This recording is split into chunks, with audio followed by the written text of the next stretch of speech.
with a stick trying to shift the blame. Suicidal thoughts lately and I'm not proud. Feeling like I'm running. Yeah. TK, Terrence Key. Yeah, Terrence Key. I get the lemon pepper every fucking time I go to the fucking. Okay, nigga, I get the lemon pepper. Yeah. Trying to make sure the fam straight, nigga, fuck the fame. Time for $1, tapping my watch like the nigga Dane. Trying to ball, come with L's, it's part of the game. Built different, those is lessons, you niggas is lame. Having issues I never had, feelings I never felt. A nigga playing Uno, not feeling the cards that I was dealt. Gotta check the tip on my temper so hot I might melt. Nowadays, circles smaller than little ones that are on your belt. Since moms died, nothing really been the same. Sometimes I can still hear her calling my name. Trying to find better ways to deal with this pain. Instead of riding around with a stick, trying to shift the blame. Suicidal thoughts lately and I'm not proud. Feeling like I'm running from a dark cloud. But I still shine bright in a large crowd. Always been a quiet nigga that be smoking loud. Running laps on the beat, I still got stamina. Not the type of artist to act a fool for the camera. Clearly that's what they want though, without a doubt. I'ma keep chasing my dreams while they chasing clout. Niggas deep like Wu-Tang yelling gang, think they big step. Alone shit go down there like Fred Hammond with no weapon. OG say you ain't a man if you need a man. That's why I really stunt by myself like I'm Jackie Chan, nigga. Try to get you under my pressure. I've been trying to get you under my pressure. Look. Big brother died a couple weeks after they let him free. While he was down, he always picked up the cell to check on me. Love my mother so much, he literally went to bat. Now they both gone and somehow I gotta deal with that. No baseball cap. Shit. I do it first and watch him copy like a yarn. Schooling you little niggas like LeBron. All my foster dads was bishops like Magic Dime Wine. So I hope we talking green, nigga, when I arrive. From a place where you OG at 25 cause you alive. A place where the wheels fall off and you still drive. A place where you strive and you still might take a dive. And that's fucked up. Damn, guess girl my dot was looking down. I guess I lucked up. Gotta say rest in peace, Lil E. My nigga knew what it was. Forever FLB, that's on me. Only thing that motivate me is my daughter. Trying to make her proud like Regina Carter. Yeah, we gotta take care of these babies. Out of sight, not of mind. Man, you niggas is crazy.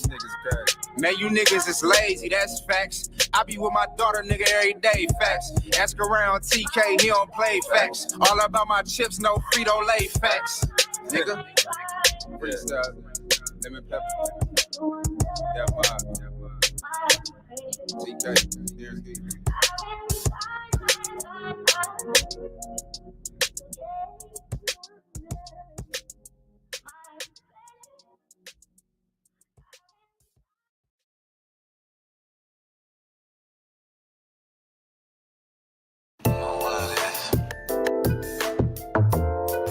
Yeah.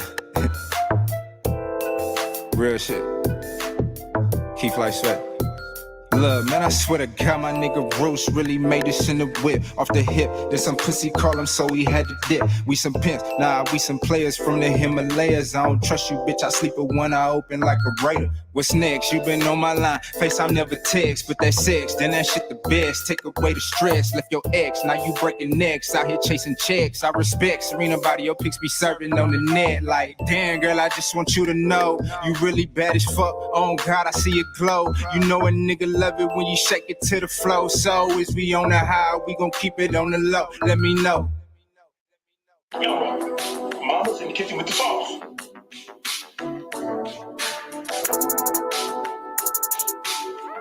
Yeah. Shout out my nigga Roots, man. Yeah, man. Keith like sweat. TK. Look, what the fuck you mean, bitch? I be going in. I'm going off this hen. Rest in peace, my brother hen. I yell his name to the end. That was my blood, was not a friend. He'll probably tell me, bruh, talk your shit again. So here I go, nigga. Oh, Ray Charles Shades can't see you, yeah. Give your bitch the chills when I breeze through, yeah. Most you niggas fake like see-through. Talking to the cops so much you probably bleed blue. You telling on people, fool, I can't fool with you. You be making it hot, I can't be cool with you. And your baby mama want me up her skirt. But we don't fuck with wet pussy, drop purse, that's first. So like a jet plane, how I skirt. If it's about some money, I'm gonna try to make it work. If it's gonna get me paid, then I cannot be afraid. Flyest dark skinned nigga since Blade. Swagger cut you, nigga. Come through like fuck you, nigga. I come alive in the nighttime. My life is like a movie, a premiere on Lifetime. If it ain't wrong, it's at the right time. Slide like a motherfucker. With my brother, professional sucker duckers. Hey, always on to something, you ain't on nothing. My niggas got my back, so I'm never frontin'. Hey.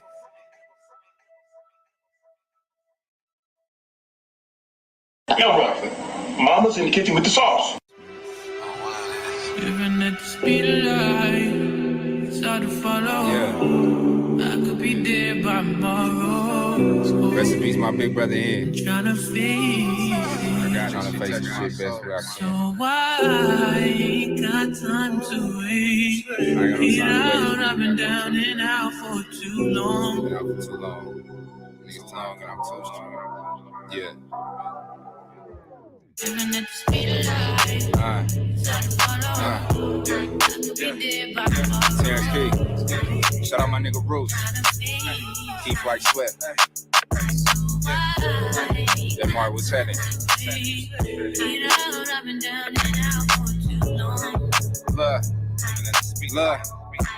Look.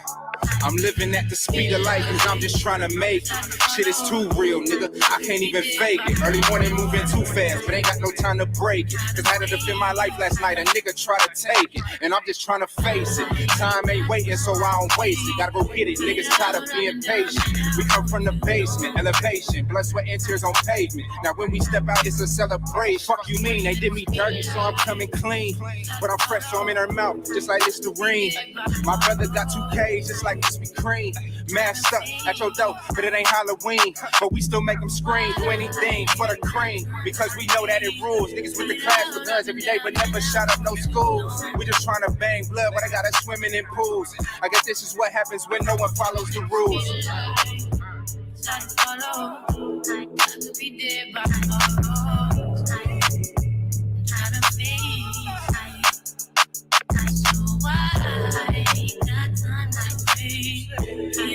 I've been down and out for too long.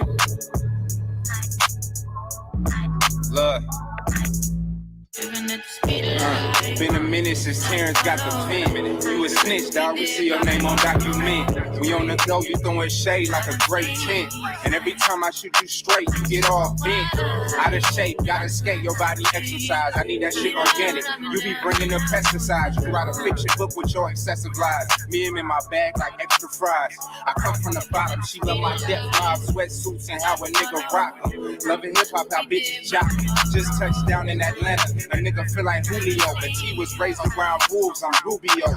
Still be on these hooks like Rubio. It's murder in the studio. Coming up, we ain't have Fruit Loops. We had Fruitios, nigga. You probably grew up spoiled brat, silver spoon. I remember walking in the back and seeing my dad light a spoon. Stop playing. Somebody tell me where these new niggas come from. I don't love them, don't trust them. Shit, we might as well rush them. If I give my little nigga something, he probably gon' bust him. But I don't want the crackers to come and cuff him. See, these days, if you white, you can murder a nigga on TV and still get off. It's the same, but it's different like a spin-off. Cause when we do it, we just animals killing our own kind. When they do it, mental health, something is wrong with their mind. Goddamn. See, that's the type of shit that sound crazy to me. They play dumb, but it's simple like 1, 2, 3. A B and 1 an F, and I'm a letter A, B, C. Keep it 100, genuine. I'm the same old G.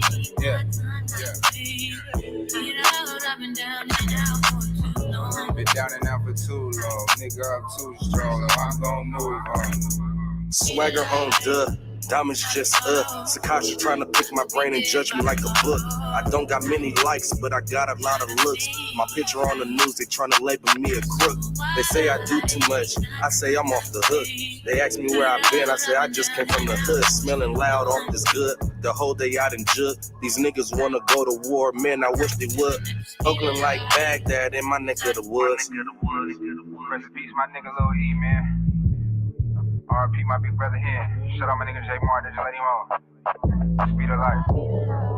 I love you, Daddy, and I love you, Uncle, and I like your songs, and I really love you singing in a song. Love you.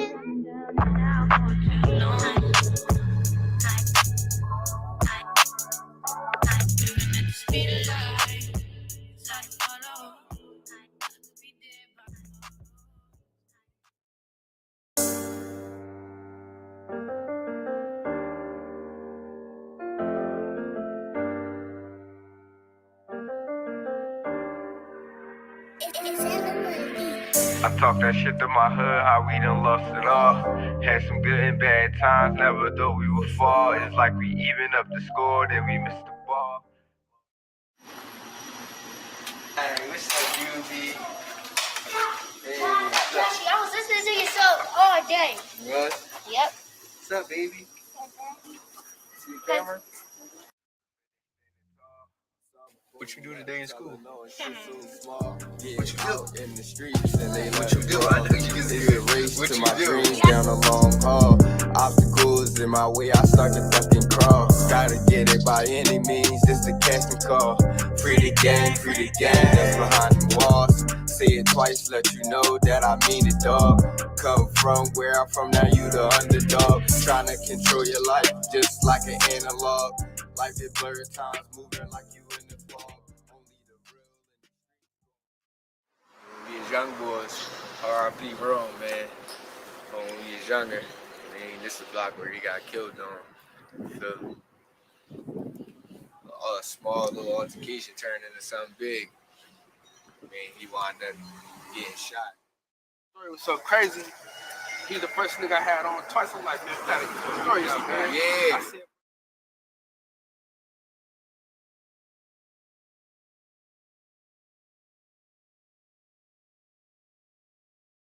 that's unexplainable. Like somebody you just always have to go to no matter what. Like if I need somebody to fix the wheel on my car, Josh gonna do it. Like if I need Josh to put together my son toys, Josh gonna do it. Like he's literally my best friend. Who Josh is as a father.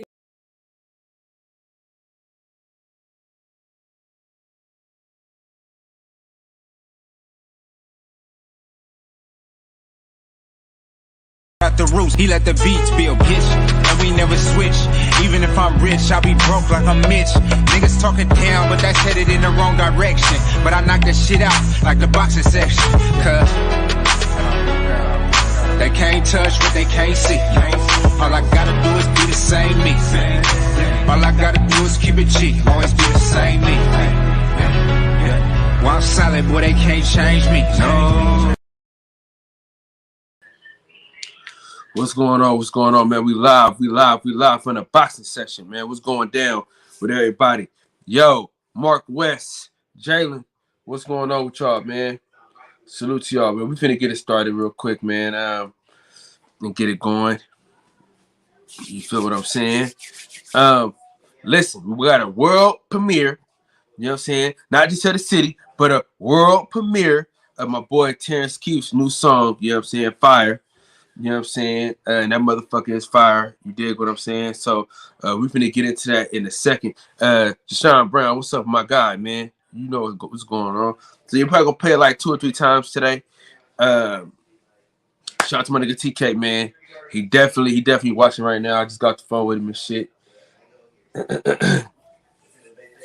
What's happening, man? What's happening? 357. What's going on, man?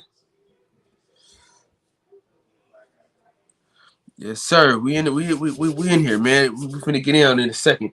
Let me do this real quick, and then after we do that, we're gonna get into some boxing talk. You feel me? Because we got a lot of shit to talk about. We're gonna talk about the fact that they moved Jaron Ennis' position out of in the WBC. We're gonna talk about Chris Colbert fight.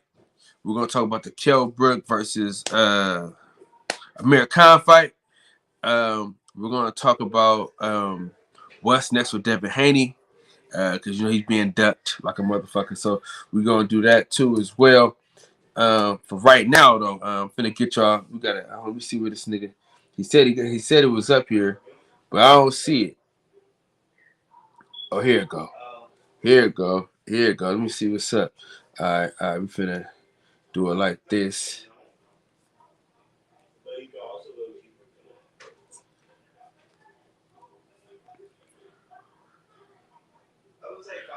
Musical choice. Salute to you, brother.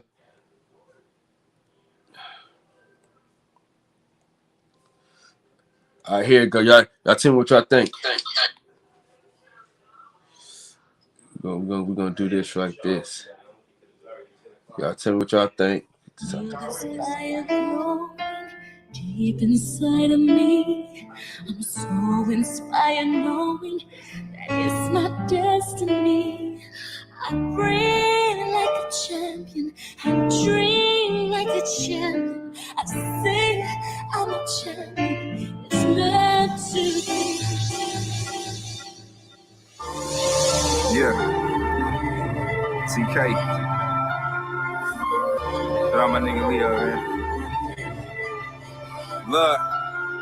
Since my mom and brother gone, I feel so alone. Now only two things I lean on is this styrofoam. R.I.P. Hen and long live Lil E. Lost his life the day I was born, and dog, that shit be killing me. But look, I got this fire burning in me, and it won't go out. My team just up the score on them niggas. Now it's a blowout. Was DTP when niggas switched through the Chris. I had to roll out, and now I'm straight when I touch down.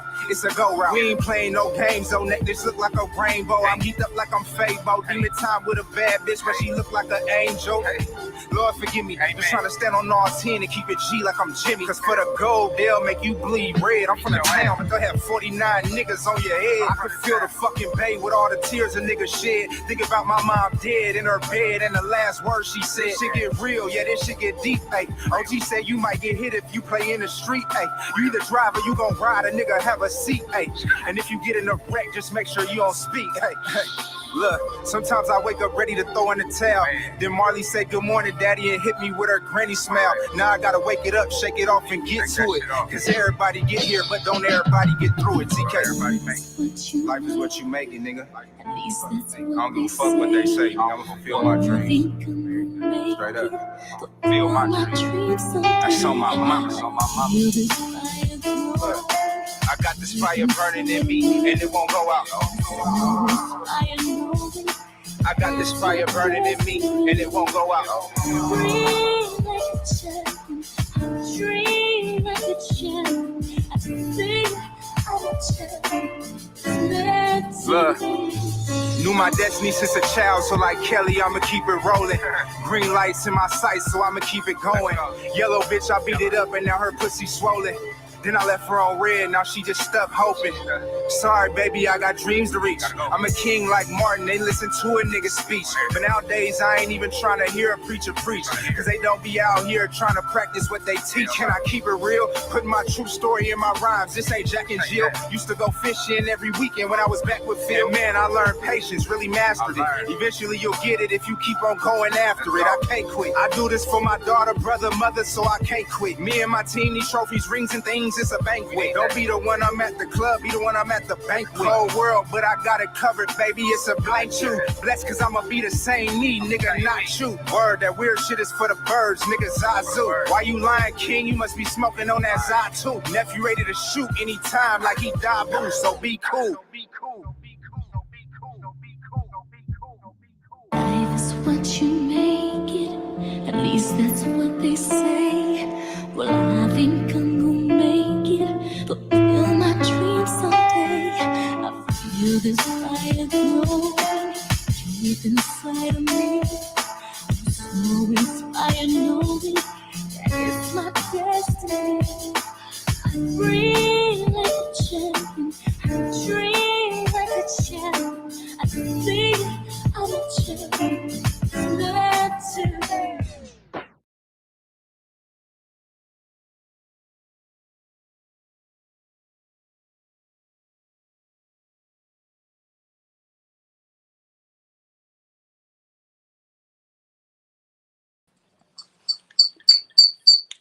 That's the world premiere, man.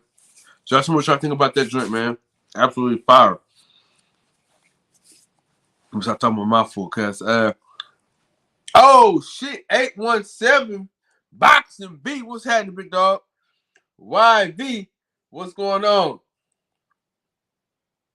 We in the house. Hey, the link is in the chat. If you want to join the panel, the link is in the chat. We can chop it up about all these topics. A17, I'm allow Terrence Crawford, Errol Spence talks tonight. That's what I'm gonna do tonight. Just one night only. If you hop on the panel, we could talk about it. One night only, goddammit.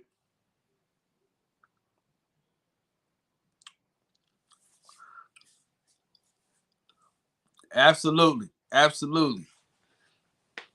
Black ugly motherfucker.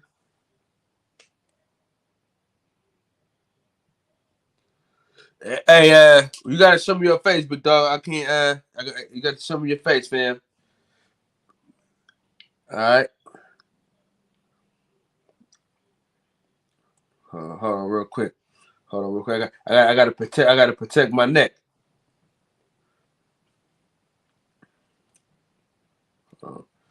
Gotta protect my neck. Hold on, real quick, G.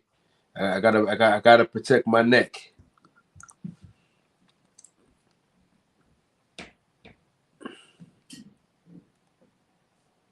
Oh, hold on. Shit.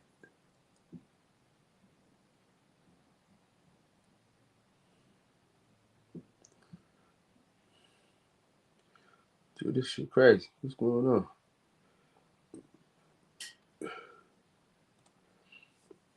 Hey.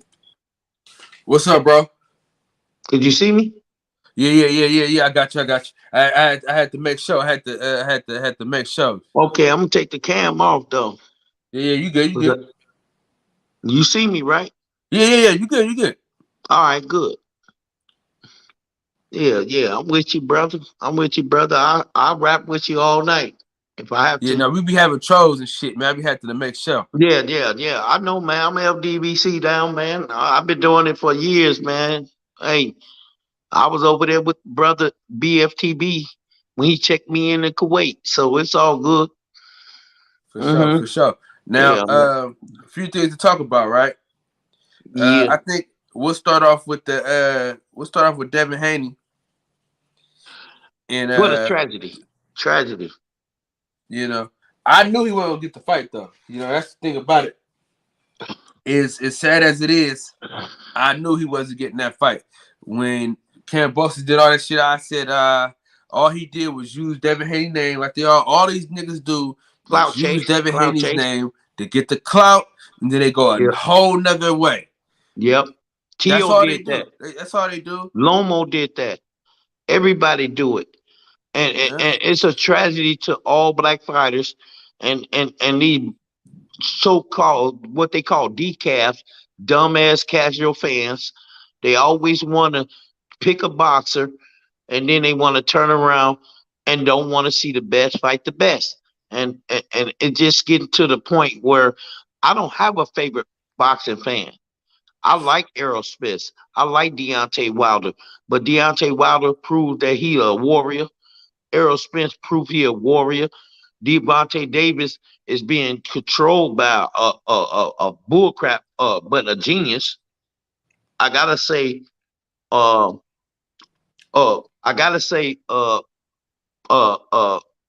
Floyd Mayweather is really being a genius about the business, and he know the game. So I don't want to call him nothing out of his name, but just look how many fighters that have to go through things. And then my brother Robert Easter got shot the other day. That's because they ain't being taken care of, man. They just not, the black fighters is not being taken care of. They put them in the fights. They set them up to lose. But they setting up these other people to make it great. But they not great. I'm telling you, a fruitcake out the street, a black fruitcake off the street will whoop some of these boxers out here. I ain't gonna even lie to you, man. I'm not all that rabbit punching they doing, man. I set up and just duck up under there and do them some Mike Tyson work, man. Bob and weave and just boom, put it in them. I look at these fighters and I hate looking at the preliminaries, but I'm like, what is I'm watching?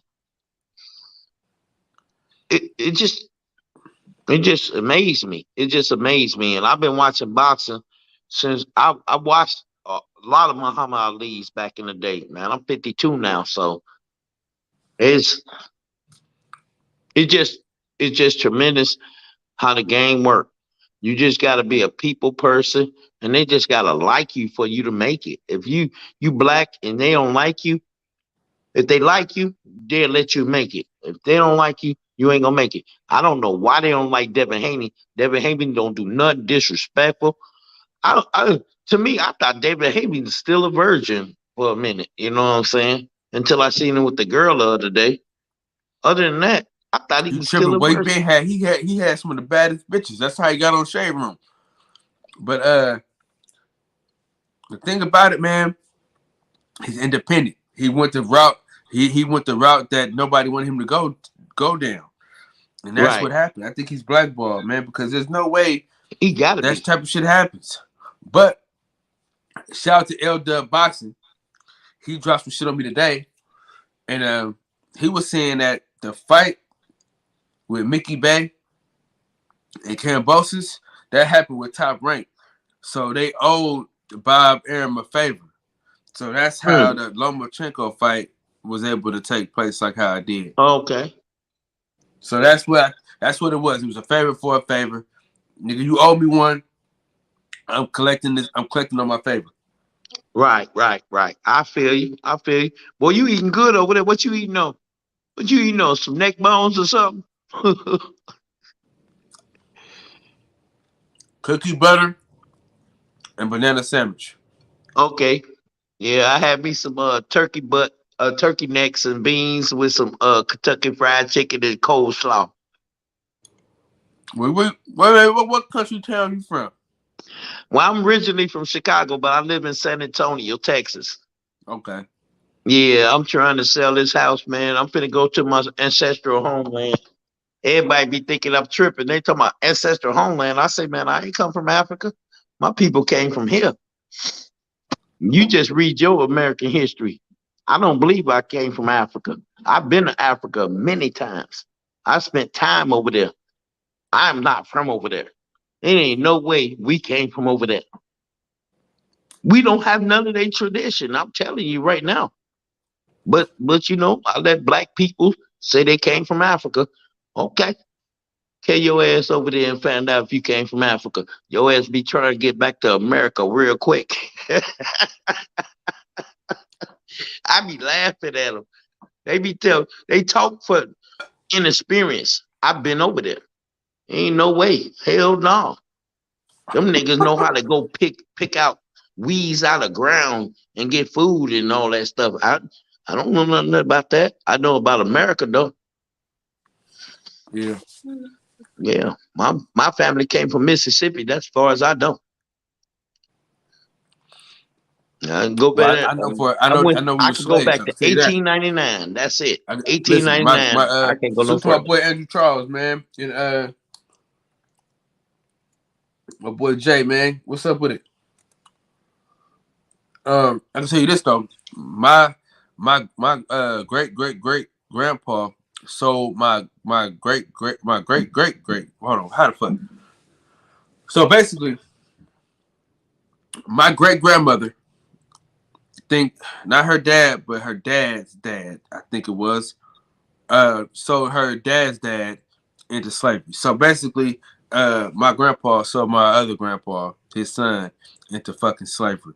So basically, right, they was mixed. The plantation was called Bellinger. Mm-hmm. And I salute to right side, man. Join the panel, right side. So basically, the plantation is called Bellinger. So all the kids was Bellingers, right? Basically, right. He gave his kids the best trade that you can give slaves at the time. Mm-hmm. That's the only good thing that he did. You know what I'm saying? Because once he needed that money, he got them niggas up out of there. He said, all right, now y'all niggas got to go. You get what I'm saying? And it was a lot of niggas. It was a lot of. But that was indentured. A lot of them, dog. Indentured. I'm gonna tell you what's crazy though. That's an indentured servant. So they just probably served a year and then they get let go. Nah, nigga, this was his son. I know, but it's Nah, gotta nigga, be. he was a slave like a motherfucker. So Oh, damn. he went from South Carolina to Texas.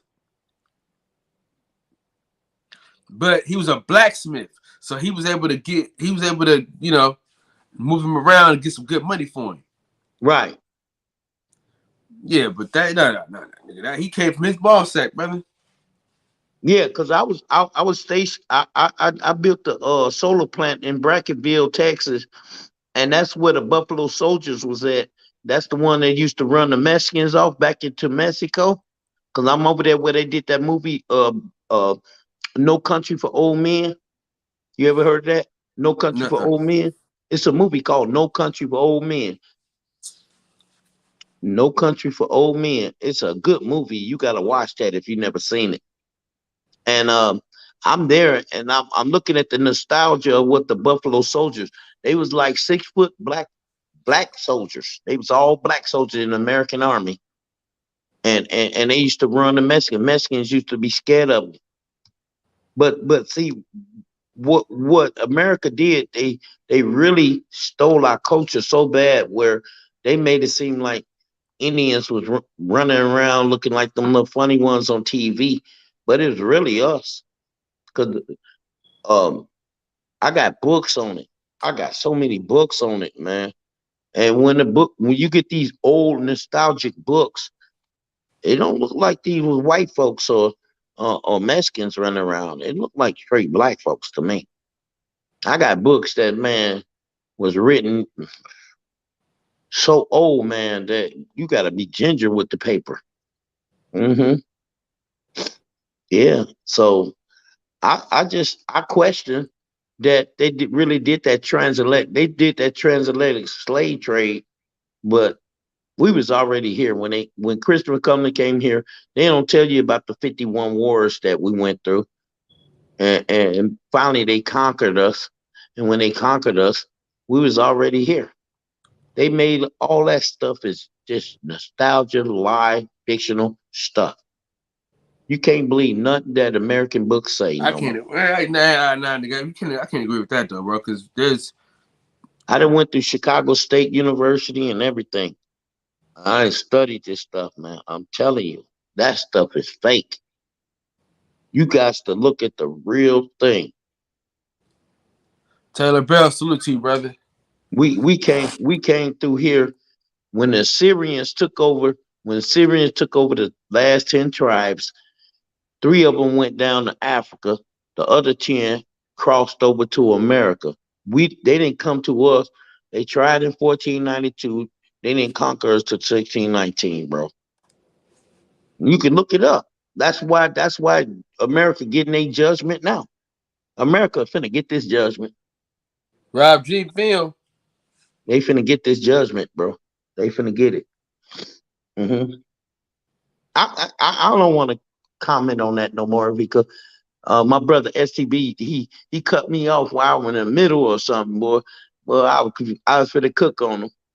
But you know, the boxing scene is just horrendous. I can't believe that Charlo can't get the fight. Benavidez won the fight. See, they'll take care of their people. They'll take care of their people. They'll take less money for their people, but they want to charge us more money to fight us because they already know they can't beat us. They can't beat us. Everybody know if you really look across the board of all sports, if you teach a black person, I'm gonna say a black person, how to skate on ice, we'd be the best hockey player. You teach us how to kick a soccer ball, we'd be the best soccer player. You teach us how to throw a football, we'd be the best football player, baseball player, whatever. They already know we gifted with it. We gifted. We are the treasures of the earth, and they know it, and that's why they freezing out all these great fighters. I mean, like Devin Haney, Shakur Stevenson, Russell Jr. Rashidi Ellis, Colbert, all these great fighters. Deontay Wilder, you talking about he's a bum? How he's a bum? The dude with 40 and with 40 knockouts. Are you serious? It's just preposterous of what these people are doing. And then new media is not even trying to even give them accolades. They try to discredit these people or something. But Errol Jr., all he did to get a retina, eye retina injury, and then he crashed his Lamborghini or whatever he was driving, and then he getting discredited, and he going for a third belt now, and then he getting discredited already. Pound for pound, sports entertainment. Salute to you, my brother. It don't even make no sense. It just don't make no sense, my brother. I'll turn it over. It don't make no sense. You know they doing it. Right side, what's going down, big dog? We got good people out here, man. Good people, man. I'm gonna be at that fight though. I'm gonna be at that fight, large in the charge. You know what? Well, I ain't large. I'm about 160 pounds, but you know I'm gonna be there. See my family, kick it with y'all, eat me some turkey legs or something. Yeah, I'm looking forward to that. I'm trying to get down there myself. I'm trying to get everything together right now as it pertains to these taxes. You'll love Dallas. You'll love Dallas, man. Dallas got the food up there, boy. They got the food. You just gotta get on the right side of the lane. If you don't know where you're going, don't get it in the middle or the fast lane. Get on the back lane and know where you're going, because them boys driving about 80, 90 miles per hour everywhere. 817, what's going on? What's happening, family? What's happening to the brothers on the panel, man? 817. 2 hour Earl is back. What they gonna do? Dallas, tell them, Dallas. Tell them how they drive up there. Shoot. I go up there to church sometime, boy. Ooh, we. Look out, school. We just got places to go. That's all. Yeah, I know. Y'all be driving too fast, man. Boy, if it was some ice out there, boy, they'd be doing about 160. Look out, man. Light skin for the win. What's going down, man? It's been a minute. Listen, man. Yeah, nigga. I don't know where the fuck you think you been. You know. But we here though, man. I'm excited for the night, man, because I got y'all niggas for an hour, and I'll be able to do what I need to do as far as get some sleep. So it's good, man. I'm feeling good. We just waiting on Centos' old ass to get his ass in gear to get on, but I appreciate everybody coming on in here tonight. Hey, you so know, you'll be at that fight? Yeah. Oh yeah. Matter of fact, I'm buying my tickets tomorrow. If I don't get the ones I want, then I'm gonna holler at Tay. But what I was gonna say was, man, look here. I told y'all, or I said to play a long time ago, a couple of things we starting to see come to fruition. First of all, when T.O. lost to Kambosos and got embarrassed, what did we all say? I said it here. I don't know if you remember, but we all kind of agreed. The only way he was gonna save his career was what? Going to fuck with Eddie. You know what I'm saying? To get some validity. That's the only thing that he could do in regards to coming back to where people wouldn't frown on him. So and something else, what's happening, Reg? And what's something else I think everybody need to consider, right?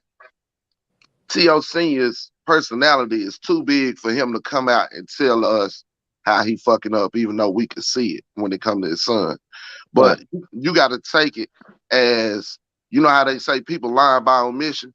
You got to take it with some context and understanding that in order for T.O. to go over to the Reynoso camp, that T.O. Senior is already understanding what his role got to be from here on out. You feel what I'm saying? Facts. There's no way that Reynoso now, as tight as they keep that camp, as much speculation that go around when it comes to Canelo and other things, there's no way they're gonna let something like that get out that they may be thinking about if they ain't got an understanding with T.O. Senior and with Eddie Reynoso. So this is a career move. This is a career saving move. This is something I saw from the moment he lost, because in the way that he lost and in the way that they handled themselves, there really wasn't anything that they could do to have anything to stand on without just going in there and beating somebody.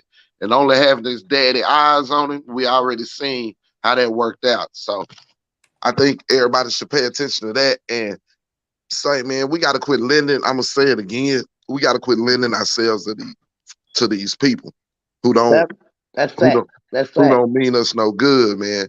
Real talk, like Shakira Richardson. I don't know if somebody saw, but some girl she tested positive for some shit, and they still let her performance enhancement. Right, and they still let her compete.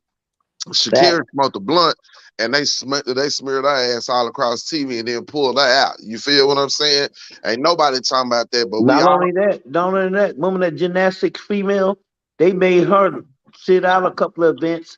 She was going for her like 8th, 9th, 10th Olympic gold, and they didn't want her to pass. And then they made her sit down. The sister had some mental things, had some other things going on. And you know, on the cool, when she sat down, the folks didn't like it, but they still allowed her to compete. You know what I'm saying? In another event, and that's what the folks didn't like. But on the cool, I'm saying all that to say this: we keep lending ourselves to people, expecting for them to treat us properly, and they're not. We, Devin Haney, you know what I'm saying? Lending themselves to Kambosos, you know what I'm saying? Going to make that scene in Kambosos, using that and continuing to use his name to build himself up because he was a nobody when he won the belt. Right. So he continued to use Devin's name to churn that shit, and Bob playing along with it, saying that he don't want to pay for the fight. Keep drumming it up, keep drumming it up, keep drumming it up. And then all of a sudden at the Apex, all of a sudden the deal finally can get done for him and Loma to have a 2-fight deal. You feel what I'm saying? That's straight booty there. That's straight booty. Right. I can't believe it. Hey, 817. Me and you were on the same panel when Kambosos won. What did I tell you was gonna happen? Yeah, man, you said it and I said it too. They were never gonna fight Devin Haney. Never. All people do is use him for clout. That's it. And go the other way. They say everything, but let's fight. And I mean, you said it. They was gonna use him for clout, and he was gonna dip off and fight Loma. I thought it was gonna be Ryan Garcia. Yo, hit me up on Instagram, the boxing section. The boxing section on Instagram. Shout out to the OG, this old ass nigga. Is it any way Devin can this old motherfucker? That's what I want to ask you as a panel. You know what I'm saying? The Dirty Deacon. You know what I'm saying? Santos Chronicles. You know what I'm saying? The Coxman himself. You know what I'm saying? The CEO of the Coxman organization. You know what I'm saying? Is it any way? Big truck drop. If your lady ain't feeling right, Santos is gonna come over and lay that pipe. You heard? OG was happening.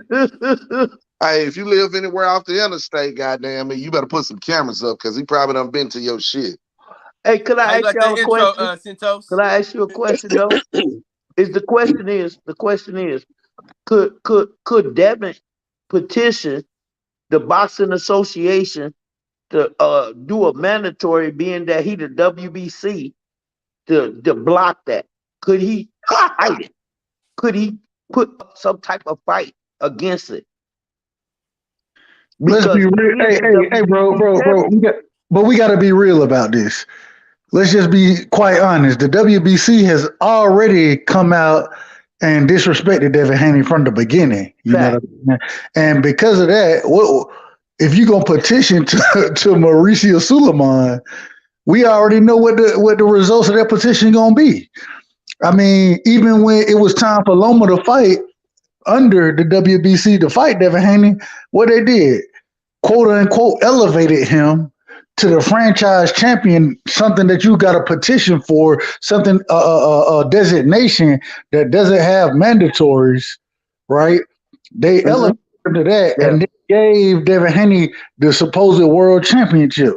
Then after that, they want to come out and say that even first off, they said the belt couldn't, or not even the belt, the designation, it couldn't be won or lost But then they changed the rules after T.O. beat Loma and said, okay, it can be one then, right? But you still don't have mandatories. At the end of the day, I'll say all that to say this. I can keep going down what the WBC done did, but at the end of the day, you can petition as much as you want to. They not gonna make the fight happen. They because of them, the fight was ducked from the beginning. So we put no faith in them. And Planet 19, I seen Planet 19 in the chat. He say Devin always was gonna get frozen out, which we all talked about. But the Haney should have seen the play and adjusted accordingly. Okay. My thing is this. What the hell is they gonna do? But go ahead, A17. Facts. God damn it, Kyle, facts. Adjust accordingly. How? Now listen, right? My son is 22 to 23 years old, right? I've been watching him grow all my life, right? I know he fighting at 135 pounds now, right? Just because, and you have to understand, this is the position that they putting him in anyway. And building them trying to stand strong in the gap.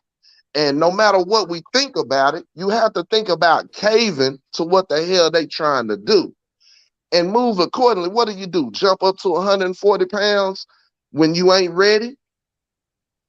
Quite possibly, and pass off the legacy and allow them to keep doing what they doing. Now you challenge the shit, even if you don't get it, at least it's out in the forefront. Maybe something changes, maybe something happens, but you at least have to give the attempt, but adjust accordingly. The only thing you could even put with adjust accordingly is to move to 140 pounds, and that's what they're trying to do anyway.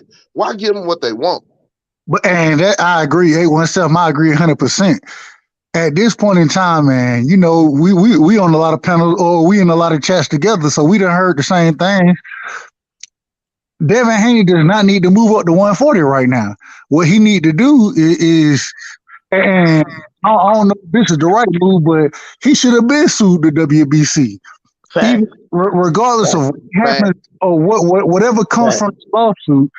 He should at least sue to come and say, at the end of the day, the franchise champion should be mandated to fight me. At the end of the day, that should be the minimum that comes from the lawsuit. Not even just that, W. Rice Howden. You right about filing a lawsuit, dropping the WBC belt, filing a lawsuit, not giving a fuck about their rankings. But my thing is this, not just that, right? But my sanctioning fees that I've been paying. And how it's been equating to me as a champion and what I've been getting. You feel what I'm saying? If anybody got more to stand on when it comes to Sue in between him and let's say a Bud Crawford will be him, besides that 2 fights in a year. And then, you know, you had COVID. So his ass in trouble with that. But I'm just saying, you know, on Devin end, yeah, I would have went that way too. I would have dropped the belt and sued him because I'm paying you to fuck me. Something up with that. And this the thing. At the end of the day, even if they would have come out and say you ain't okay, fine. The courts find that you, because of whatever Mauricio Suleiman that came up with and changed the rules as he has, regardless, fine. How about this? Tender. You got me on mute. Real quick, fellas. Reggie Owens said something, but I want to know. We don't even know how much money Eddie Hearn offered the motherfucker. We don't know what Bob Hearn offered the motherfucker. The facts. It's irrelevant. It's irrelevant. Send me the article that says there's the contract, what Eddie Hearn was giving him and what Lomachenko is getting. Let's be honest, bro. Not just that, Kyle. You got to think. What just been reported? But the problem is Devin Haney already came out and said, whatever you fight Lomachenko for, I'm willing to fight you for that same percentage, you know, or that same number. Once he says that, he has the leverage simply because if he fighting for the exact same price and purse that Loma fighting for, he got the advantage because of the belt.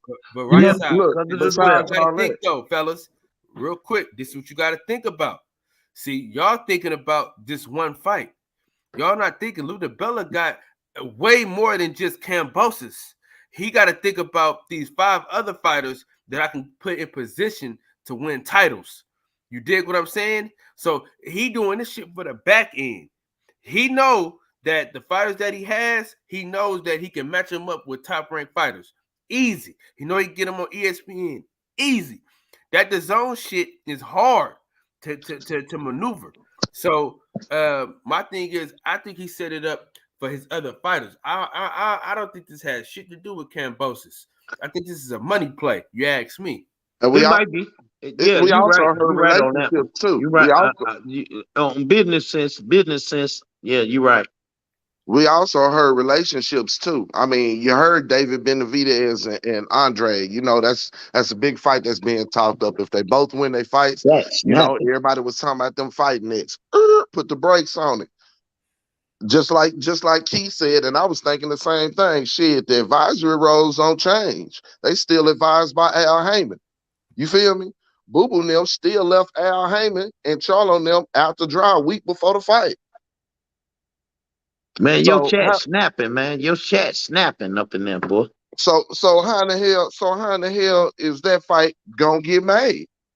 You feel what I'm saying? Because relationships, man, say when Devin, like you said earlier, Devin turned his ass to the game when he went independent.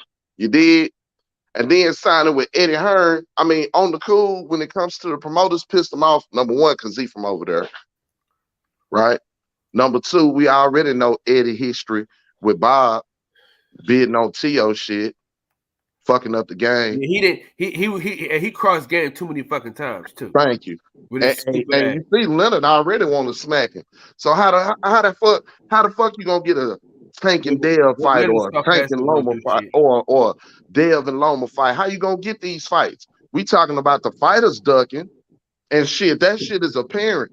That's why I say shit have context with it. Cause you can tell when a fighter ducking or when it's some promotional shit, when it's some relationship shit, when it's been some money fucked up. And that's why I think, and that's why I don't want to call Kambosos a duck, because I mean he fought one of the toughest fighters he could fight. So I'm just thinking like it ain't got nothing to do with him and what he want to do. I think this is a Lou DiBella play. It just right. We got Lou DiBella written all over it. DiBella said that from the jump though. The thing is, and I said this before, anytime y'all get on the panel with me, y'all gonna hear me call boxing politicians exactly what they are. And I agree to some degree with that, but this is the problem. The problem is at the end of the day, George Kambosos needs to be looking out for his bottom line. A Lomachenko fight is a very dangerous fight, and we know that Bob is not putting up the money because Bob already told you when it came down to T.O. Kambosos, he didn't pick that fight up simply because he said the shit wasn't worth it. And so now you think that he really do the same thing to Bud too. He do the same thing to Bud. Hey, right side, right side. He do the same thing to Bud. You know what Lou DiBella trying to do right now too? He trying to mend that relationship where he fucked up with Teofimo Lopez and Kambosos. He trying to run that. He trying to reel that shit back in for his other fighters. It's a bigger play than this, man. It's a facts, and I was just about to add on to that, Kyle. It is a bigger play to this because just like you said, DiBella fucked all the way up when it came to Deontay Wilder and Al Heyman. You feel what I'm saying? Ain't no shot of getting no multiple fight deal to put his fighters back on their shit. They just don't mean fences like that. He got a better chance of doing it with Bob. And that's always been the play. Even when Kambosos said he wanted to fight Devin in the beginning. Soon as DiBella got wind of it, he laughed at it. You feel what I'm saying? He laughed at it. He mentioned Ryan Garcia. He said all kinds of whack ass shit. Because that's always been the play. I know what we want. I wanted it. You know what I'm saying? Boxing gonna miss Deontay Wilder though. They gonna miss Deontay. Boxing already misses Deontay Wilder. Look how they gonna talking miss about him coming back. So Hey, they already talking about retiring. You know how you They know? gonna miss him. You know how you know boxing miss Deontay Wilder? Because every chance Tyson Fury get, nigga, he like, man, shit, Deontay Wilder.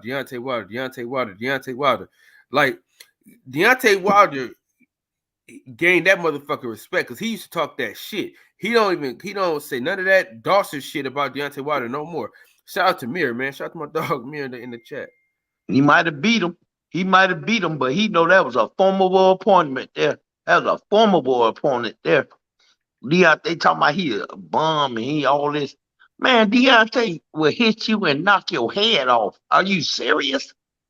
That dude, I man, get that you, dude. Reggie, But I get you, fam. I get you, I get you, fam. I get you. I They don't are call in a no man no position of bum power. that was 40-0 with 40 knockouts. I don't call him I no mean, bum. he was too black. That's why he was a bum, because he was too black and he was too proud and he was too loud. But he's an American. Yeah, that's right.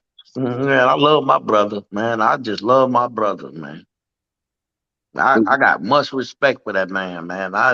Cause I know what he feels. I did 28 years. I remember when they used to make me go to the flight deck and get up there, and it's a storm out there in the middle of the sea, and they talking about a plane gonna come up there to play games with me when I first came in the military. That's over 20, 30 years ago, you know. They playing games with me and they did foolish things to me, and I just went along with it because I'm part of the fraternity now. I'm in the military, but I can feel what he talking about. And how I got uh passed over for ranks and everything, and I was the best one, but they make me lead people. And it's the same way as an electrician. I teach people how to do electrical, but these kids coming straight out of high school never had to go to school for it. I had to go to school for it, get the certifications and everything, had to register with the state and everything. But I'm teaching these kids how to do stuff that I had to go train for, and then they get the job and they ain't got to get registered for it. But of course, they not black. That's why I'm leaving Texas now, man. I'm going back to my ancestral land, man. I'm going up north. I'm going back up north. I'm gonna take them tears of trails of tears, they call it. I'm going up there. I'll go take my talent somewhere else. You know, I can't do it down here in Texas no more. I'm tired of teaching Mexicans how to do this shit. In shape Street Fighter, man, join the panel, man. You know what time it is. You know what time it is. You know. You got to carry it once. You got to carry it once in a while. Hey! I got another question for y'all. I got another question. This one gonna bust y'all head. Do you think Shakur Stevenson, after he break off homeboy whatever his name Lopez is, do you think he gonna seriously try to come up and challenge one like Devin Haney or Devontae Davis or anything like that? Not at all. He's gonna go ahead and try to become undisputed at 126. You know what I'm saying? No, he at 130. He not listen. He not doing no 135-pound shit until Keyshawn Davis move up. I can guarantee you that, because he's not gonna fight Keyshawn. Like, I know he fought Jamel Herring, but he's not gonna fight Keyshawn Davis, bro. So and they fast tracking Keyshawn Davis. So but Shakur is gonna get frozen. I believe. I could be wrong. The one thing Shakur got on his side is Bob Arum, but I think at the end of the day, Shakur is going to end up getting frozen out of undisputed as well. That's my thoughts. I could be very wrong about that, but I could see that happening. They doing it to every black fighter though. Look at Rashidi Ellis. He ain't even getting a fight no more. No, yeah, we haven't seen Rashidi fight in a good minute, but as long as Valdez has ran, I think this is the prime time for Shakur to be in position, but I don't know if those fights are going to be available for him when it comes time. You know what I'm saying? Outside of Valdez, and hell, it took Terrence Crawford suing Bob Arum for that to happen. So, I think each fighter is their own. They got their own story, and I think in regards to Shakur Stevenson, he had a story before. He's been in the public eye before, since the Olympics or whatever. In that story, I think ESPN see his ability and the star power. I think they see, if they are going to continue on with boxing, they got to latch on to something real. And that's, probably the only thing. It ain't just that Bob was getting sued, that fight got made. ESPN went and tugged that coat and said, hey, put that boy on with Valdez. You feel what I'm saying? So at the end of the day, Shakur going to stay and dominate 130 pounds until, the right time to move to 135. Like you said, he ain't gonna fight Keyshawn. They too tight. It ain't that he afraid of him or some shit like that. It's it's a money But he play. say he Number beat one. up Chris Colbert. He say he beat up Colbert because they had an argument on Twitter. But Colbert is something different than Keyshawn Davis. He basically raised Keyshawn Davis, man. He can't Right. fight that kid. Right. That's something different. It's a totally different relationship, totally different interaction. So we all want to see. Because listen, he barely wanted to, he didn't even really want to fight Jamel Herring for real. Nah, if you look at how he even fought Jamel Herring, he had to do that. He had to. He had no choice, bro. He had to put hands and feet on Jamel Herring in order to even be looked at for the fight. You know what I'm saying? Because y'all as y'all know, you know what I'm saying, Kyle Davis has been privy to a lot of information, and I have been around. They really friends, right? They really friends, right? Absolutely. I actually got to spend time with Jamel Herring and his wife and Coach Red in Vegas. A little name drop for the niggas in the chat.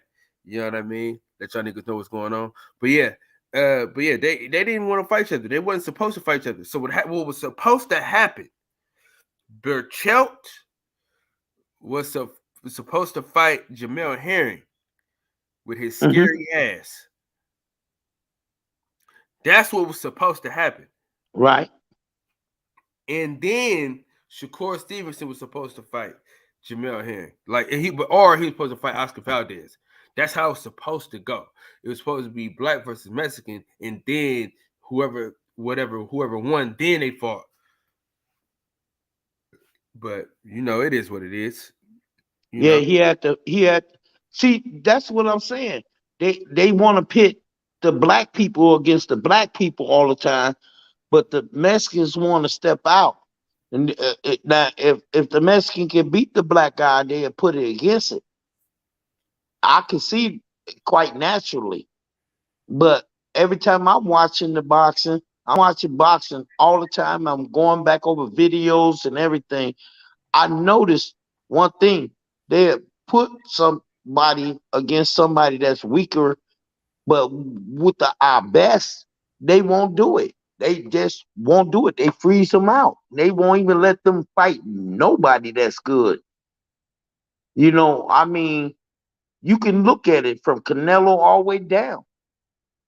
You can look at it all the way down. They refuse to fight the black fighter. The Charlos barely can get a fight. The Errol Spencers can get a fight. We already know Bud don't want to fight nobody but bombs, and that's what just blows my mind, because he can blow through the division to prove that he's the best. He can call up that anybody, you know what I'm saying? And then Danny Jacob, just what he did the other day, it just made me just sick to the stomach. You won 6 straight rounds, and then you turn around and got tired. What are you doing with all that money? Goddamn, Danny, 37 years old, man. Like, say, look, if you watch Danny fight Rosado, then what the fuck was you expecting out of him moving forward?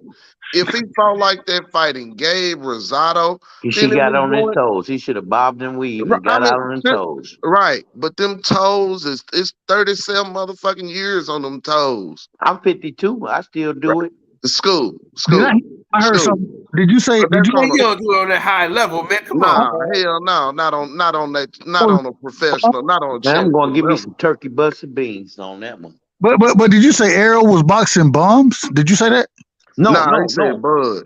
Bud. Okay, I say Bud. Nah, but I mean, Danny Jacobs, come on, man. I mean, look, at the end of the day, school, motherfuckers got to take control of their own career and their opportunities when they come to them. All that shit about Bud that scream about fights that wasn't available to him, man, them motherfucking fights could have been made. He could have had more belts. He could have been the one up with belt. I done went over it many times. He had the silver bullet. He could have called his shot. He could have came back for that WBO belt. When nobody in the WBO rankings ever gonna take that shit from on. Hey, real quick, let me introduce the co-host. You know what I'm saying? My motherfucking dog. You know what I'm saying? The ladies, they refer to him as Big Sexy. You know what I mean? From top models to hood rats, they call him the sex icon. They call him Big Sexy. You know what I mean? We call him the Juggernaut. You know what I'm saying? The big head nigga himself. You know what I mean? Talking about Crisco nipples. Crisco nipples. You know what I'm saying? The Barilla. You know what I'm saying? If you see him in the woods fighting a bear, help the motherfucking bear. You dig what I'm saying? My motherfucking dog come with it every goddamn time, every day, all day. Shout out to my motherfucking dog. You understand what I'm saying? Y'all know him. Y'all love him. God damn it. DJ, what's happening, big dog? What's going on, man? You with these intros, man. I appreciate it, though. What's going on, everybody? What's happening, man? What's going on, man? So y'all talking about Dev, them not letting Dev become the next Floyd Mayweather? Is that what we talking about? Oh, absolutely. Hey, DJ, you at work or you at the house? Man, I'm on the clock, man. What's up with it? No. I was because I was only gonna do an hour tonight, so that's why I was hoping you was coming in. You and Santos was coming in, and then y'all could just hold it down and shit. Yeah, man. I'm at work, man. I got a little time for y'all, man. I'm about to go ahead and start this MMA channel, man. Oh shit! I'm about to go ahead and start it because clearly y'all ain't got the memo. See, right now, my relationship with boxing is I'm just staying with her for the kids, right? Absolutely. I'm staying with her because of all this young talent that's coming up. But by damn it, that side bitch down the street do me good. She cooked for me. She rubbed my toes. You know what I mean? She give it to me how I want it. And the side chick down the street is MMA. I'm getting all the fights I want anytime I want them. You get what I'm saying? Man, absolutely. So, I'm done. I'm done crying over boxing. I tried to make it work with y'all. It's just my relationship with boxing has run its course. I'm just here for the kids, man. Hey, listen, shout out to DJ. We had a phenomenal show. Was that Sunday? Was it Sunday? I think it was Sunday. We had a fun nigga. That show was fucking great.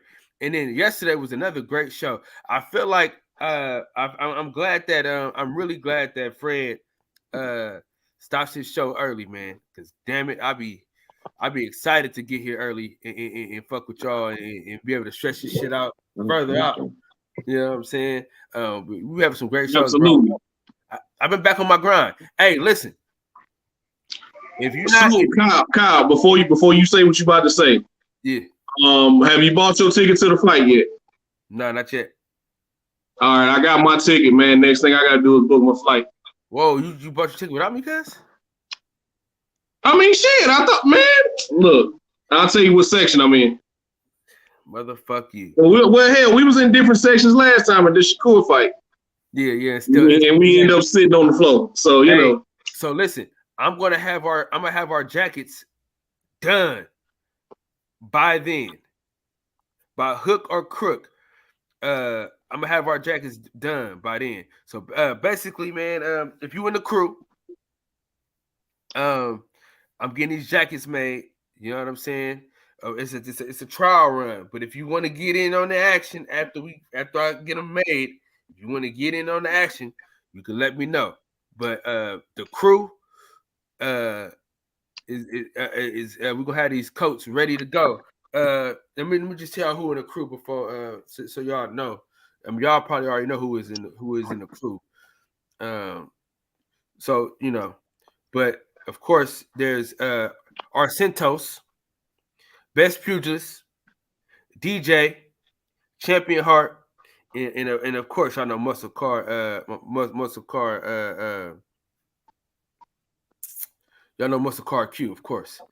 If I'm missing anybody, y'all let me know because I think I'm missing somebody. All I want to know is when we pull up in Dallas, 817, I need you to come pick me up from the airport because I don't believe in the whole lift Taxi. You get on a plane?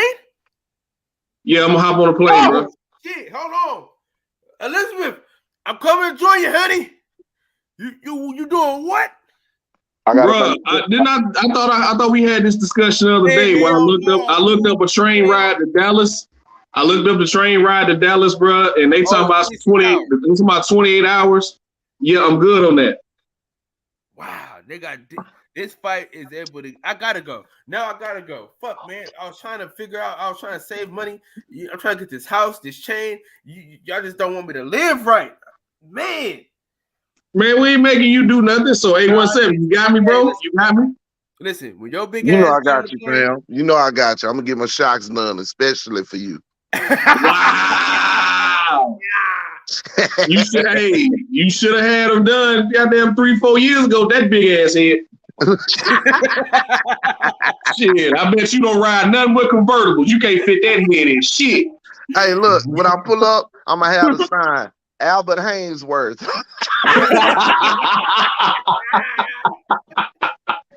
Bring your big Nate Newton looking ass. Come on, get in the car, boy. Hey, listen.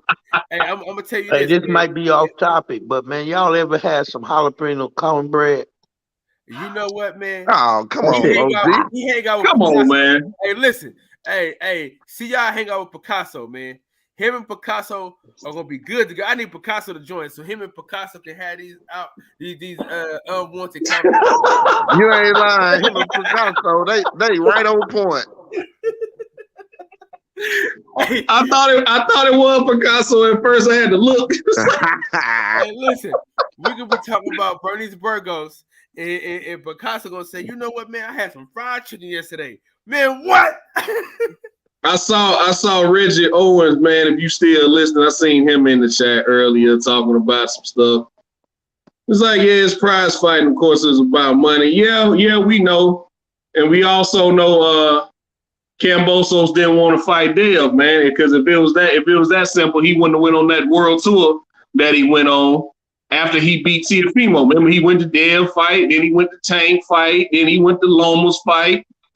He went on a world tour, man. Hey, he really didn't want to fight Devin, man. I think he liked Devin, but he didn't want to fight Devin, and he told us, I'm going to the highest bidder. Now, whatever the numbers are, it is what it is. You know what I'm saying? But I felt like Lomachenko was equal. Yeah, sure, whatever, man. Hey, look, whatever. I'll come to Australia. I'll do it. Yeah, sure, I'll do it. Everybody else trying to get all this big money. Yeah, I'll take whatever, man. I just need an opportunity to beat your ass and get my belts back over here to Massa. Look here, man. Sue the shit out of Suleiman. Throw that belt in the trash, Dale. Throw that motherfucker in the trash. Hold on, real quick, y'all. Real quick, man. Y'all know I got to do this.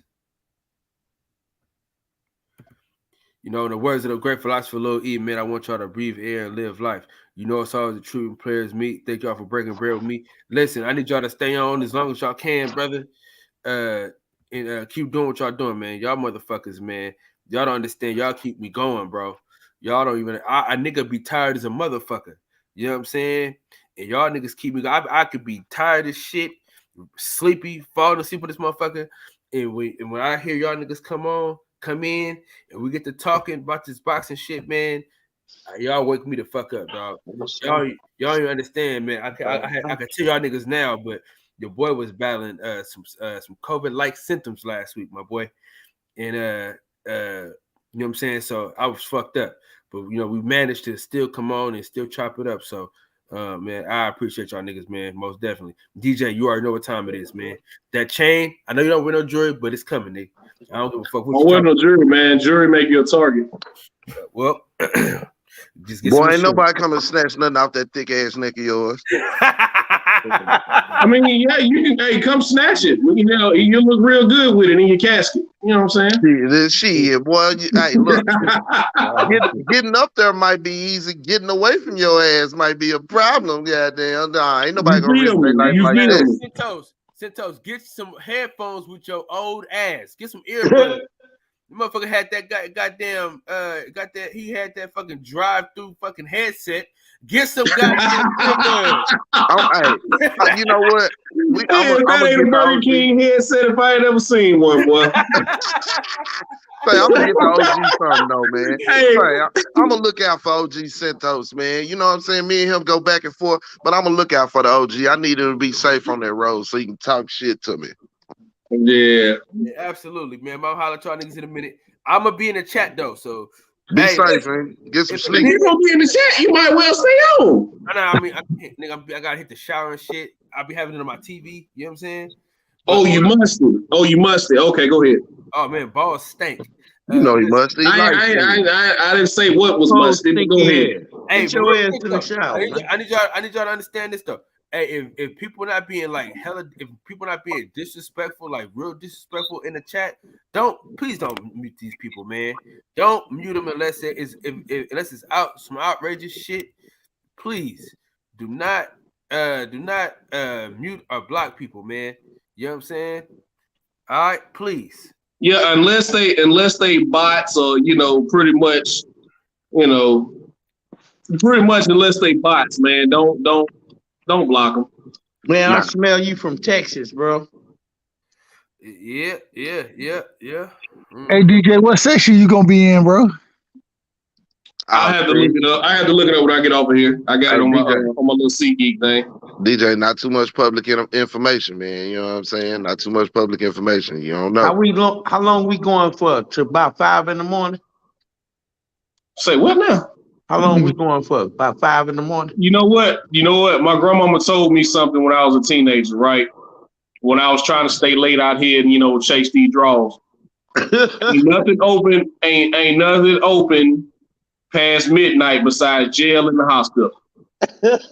So or legs. Yeah, I she didn't say legs. She didn't say legs because she knew telling that to a 15, 16-year-old boy wasn't necessarily a bad thing. So, ain't nothing open but jail and the hospital. Well, Grandma, Waffle House do stay open. Slap. Yeah. But yeah, man, we gonna do something, man. I ain't gonna stay out too long in Dallas. But I'm gonna definitely do something while I'm in the city. I hear it's a nice place. I hate their football team, but I hear it's a nice city. My experience in Dallas is great because I got a sister-in-law up there, and I live in San Antonio, Texas. And and man, Dallas, boy, they got the jerk chicken, they got jerk bars, they got Jamaican clubs. That's the only place I ever been in America where you can cross the street, you be in a rich folks neighborhood, and then you walk one block and you back in the ghetto. I'd never seen shit like that in my life. Oh shit, that's everywhere. Not in Chicago. I know it's like that here in the city that I live in Alabama. Like you can go 2-3 blocks over. They call it 10th Street Mountain, right? 10th Street Mountain, that's where all the rich folks stay. But as soon as you go down that mountain and a couple blocks over, you right there in the projects. I'm to my housing project. That's what fucked me up in Dallas. I mean, every other block is rich folks, man. You got Maseratis, everything. You go across the street, you up in the hood. You go across the street over on the other side, you back in the rich folk neighborhood. It fucked my head up. I'm telling you, I came here in 2011 from Chicago. And I traveled all through Texas, and I do a lot of work through Texas. But Dallas is just fucks my brain up. Yeah, man. That's just cities, period, man. It's they say it's projects everywhere you go, but I know my man 817 and In Shape Street Fighter and my guy Eli Zachary, who we ain't heard from in a while, man. I hope everything's okay with him. Rich among the poor, right in your face. I never seen that before. I hope somebody gonna have a midget stripper for my man Sento. I don't know how many midgets are residing out there in Dallas, but I'm pretty sure somebody can find one for my man Sento out here in East Street. Yeah, 817 know what I'm talking about. Not about the midget strippers and freaky midgets or nothing. You know what I'm saying? I'm out on them. You know what I'm saying? But as far as man say, look, I'm born and raised here. You know what I'm saying? And the one thing I can say is it's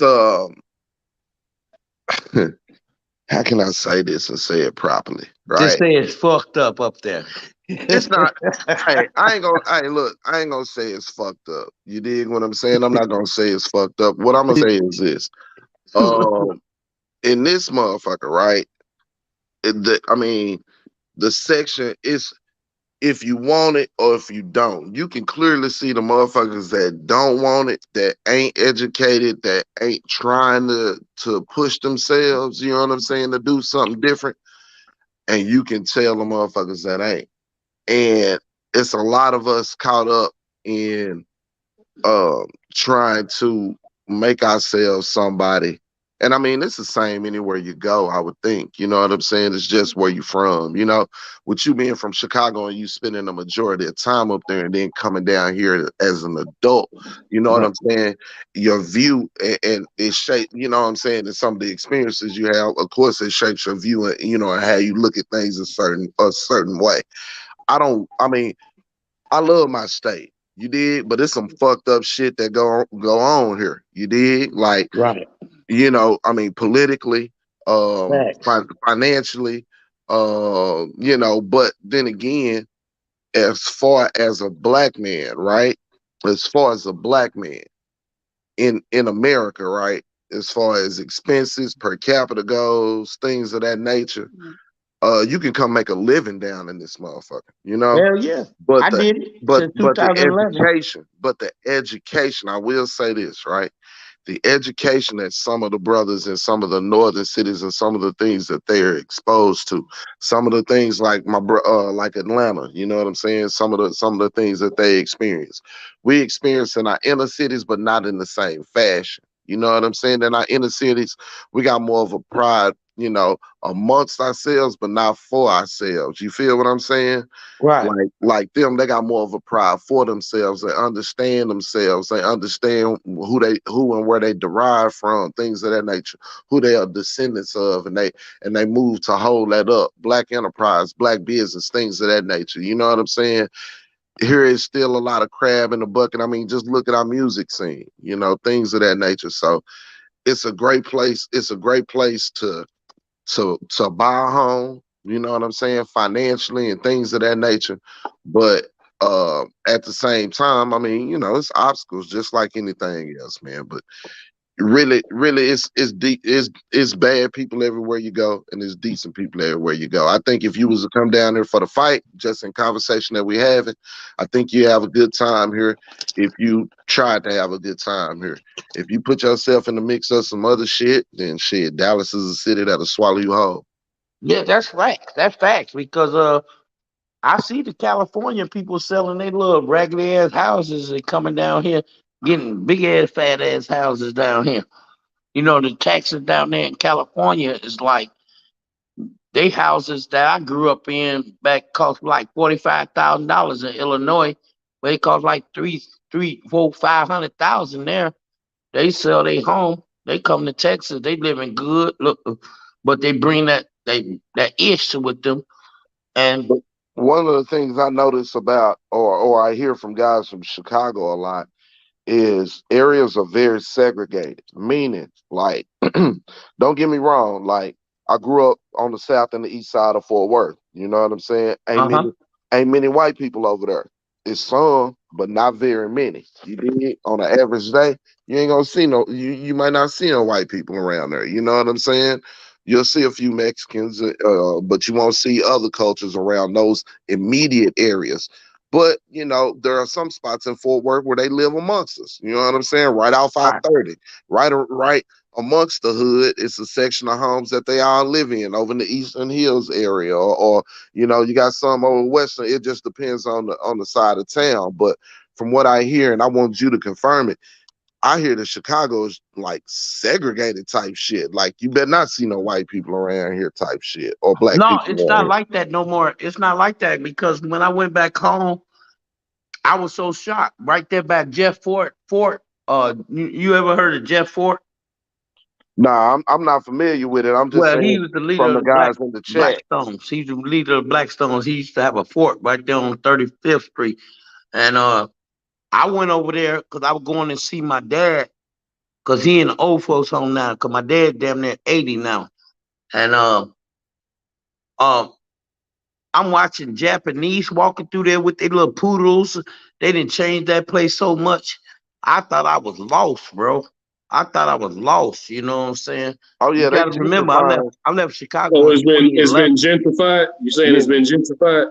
Right. Man, yeah, man. They didn't change every day. They changed the businesses. They make them places where you could take your car inside your house, where you get in the elevator and lift your car up into the house like a big old, you live on the top floor of a building or something, and you just put your car on an elevator and your car and everything go up. You drive into your house. They got the stuff like you see in the movies, man. I seen it with my own eyes. I'm sitting up there stuck. Like, Derek, what? I'm asking my brother. We're like, what the fuck? He said, yeah, Oh, man. okay. I'm They just forcing out, us y'all. out. I They see. forcing it out. So they compacted the black people so tight down there. That's why every time, if you just Google Sun Times or Chicago News, it's like 40, 50 shot every day, because they forcing the black people closer and putting us in a circle. They didn't made it where, man, that you go through that place, that all luxurious now. That used to be all projects. They killed all the projects, put up big, beautiful condominiums for the rich folks to be that close to downtown and Well, everything. OG, the one thing I got to say about that is, it's synonymous with the word project. The project was over for those areas. You feel me? The project was already completed. Right. They got done what they wanted to do. So then they gentrified the area. You know what I'm saying? Like, I was looking at some last night, matter of fact, was talking It's about the same way what they did to New Orleans. Right. I was looking at something that said they doing Hawaii the same way. The most expensive place to live in the United States, period, is Hawaii or whatever. And they gentrifying the shit out of the motherfucker. And then the Hawaiian people, they got them on a list. They changed it. They changed the shit and they put you on the list to get home ownership. But it's a lady that been on that bitch about 20 years and she had an interracial relationship. So, they say in order for you to get a house, you got to be 50% Hawaiian. Well, with an interracial relationship, she loses 50% when she dies. She in her 50s, her mama in her 80s, and her son in his 30s, and they all stay in the same motherfucking house. Right. So it's happening everywhere. You know what I'm saying? Like I said, again, I'm gonna say it, it's synonymous with boxing and everything else. We have to stop lending ourselves and our resources to people that don't respect or value them or want to pour into them to help us continue to grow. You know what I'm saying? When Deontay Wilder realized that I got to stop giving the wrong people my time, you And dig my what energy. I'm saying? And my energy, Right. things change. You know what I'm saying? If Devin, I'm so proud of Deontay. yeah, if Devin them recognize that, if all these fighters start recognizing that, if the fighters Devin at recognized it. 168 points, He's the youngest promoter. Devin recognized it. No, I'm saying at 168 pounds, if the fighters at Hey, Reggie, 168 I pounds, disagree with you, but we'll talk about that later. We'll talk about that later. Hey, Reggie onto something though. Hey, Reggie onto something though. Yeah, I feel where you're going, but I disagree with him. I have another theory. Right, Reggie kind of saying, hey, you know what I'm saying? You asked to be in, you green and you in. You asked to be in, you had to give something. You did what I'm saying? When we was going to our own shoe shiners, our own barbers, our own grocery stores and shit, she was different. They recognized that. We wanted to be They integrated. cut that shit out real quick, bro. That's because of Tulsa, integration, Oklahoma there. That's Tulsa, Oklahoma there. They But not bum just your that, ass. They did it in Philadelphia too. But OG, it just ain't that on the cool though. Those are just instances though. You know what I'm saying? But the overall outfit was again, integration. Sneak it in with integration. Give you some, take 3 or 4 things. Go and tell bro. So we'll talk about it, Rich. We'll talk about it. Yeah, we can talk about it now. I'm old. No. I ain't want to, take the show somewhere else, but No, I was just relating it to boxing because again, like I keep saying, all these instances we see where these fighters or these athletes are in positions where they, embarrass themselves or whatnot. Generally, it's not with us. It's not in a form in which they can be comfortable. I even seen J.R. Smith say the other night on a podcast that, when he fucked up in the finals, he ain't never really been comfortable enough to say what it really was until just now. How long ago was that? How many different shows he been on? But he with us. He was somewhere where he was comfortable. You feel me? It ain't necessarily saying, let's keep us separate from them. But in those instances where you explaining something intricately, that's about you personally, or about emotionally, or about what you're going through or your life. When they came to drop the bomb on us in 1619, when they start breaking us off after those 51 wars, guess what, bro? They took our blood. And guess what? They already know. He already been promised that he gonna give the land back to us. The land is coming back to us. So it's as simple as that. I'm gonna lead them that was in captivity out of captivity and put those that was them in captivity. It's no other choice. We gotta just man up. Man up. That's why I don't understand why these boxers won't fight each other. I could take it back to boxing. You rather go fight Canelo, but you won't even fight your fellow man. Case in point, Crawford was willing to take 80-20 to Pacquiao, which is a Filipino, but yet he want to get 60-40 against a soon-to-be 3-belt champion in Errol Spence. That's the stuff that got to stop. You hindering your brother. Eat with your brother, nigga. Eat with your brother. That's what gonna build us up. Eat with your brother. They don't want to eat with each other, man. For some reason, black people don't want to eat with black people, but you rather eat with some Canelo, some cinnamon bun ass dude that he'd call you a motherfucker, but if you call him a motherfucker, you talking about his mother. But the white man derived that language. They the one fuck their mothers. We didn't fuck their mothers. Whatever they trying to bring up. I just learned the word motherfucker. But then I learned the language of it. Other than that, and what I was told from Black history, I don't use that word no more. I'm just, it just busts my head up how these black fighters can't get in negotiation to fight each other, to make money and build themselves together as a commodity, to build themselves, to be powerful. They busy trying to play this game of capitalism when you don't have to do that. You don't have to do that. You're the best. But this is the problem. So we look at something that's going on right now. We look at Tevin Farmer and Mickey and how they're getting together and they about to make a fight happen, right? Tevin Farmer and Mickey Bay, yeah. Right. And so what we see there is that fights can happen outside of large promotional companies. And I think that at this point in time, you look at, say, the PBC. The PBC, they don't claim to employ all those fighters. They say that Al Heyman is more or less an advisor to those fighters, more or less saying those fighters have free will to do what they want to do. But it still comes down to making fights with other promotional companies.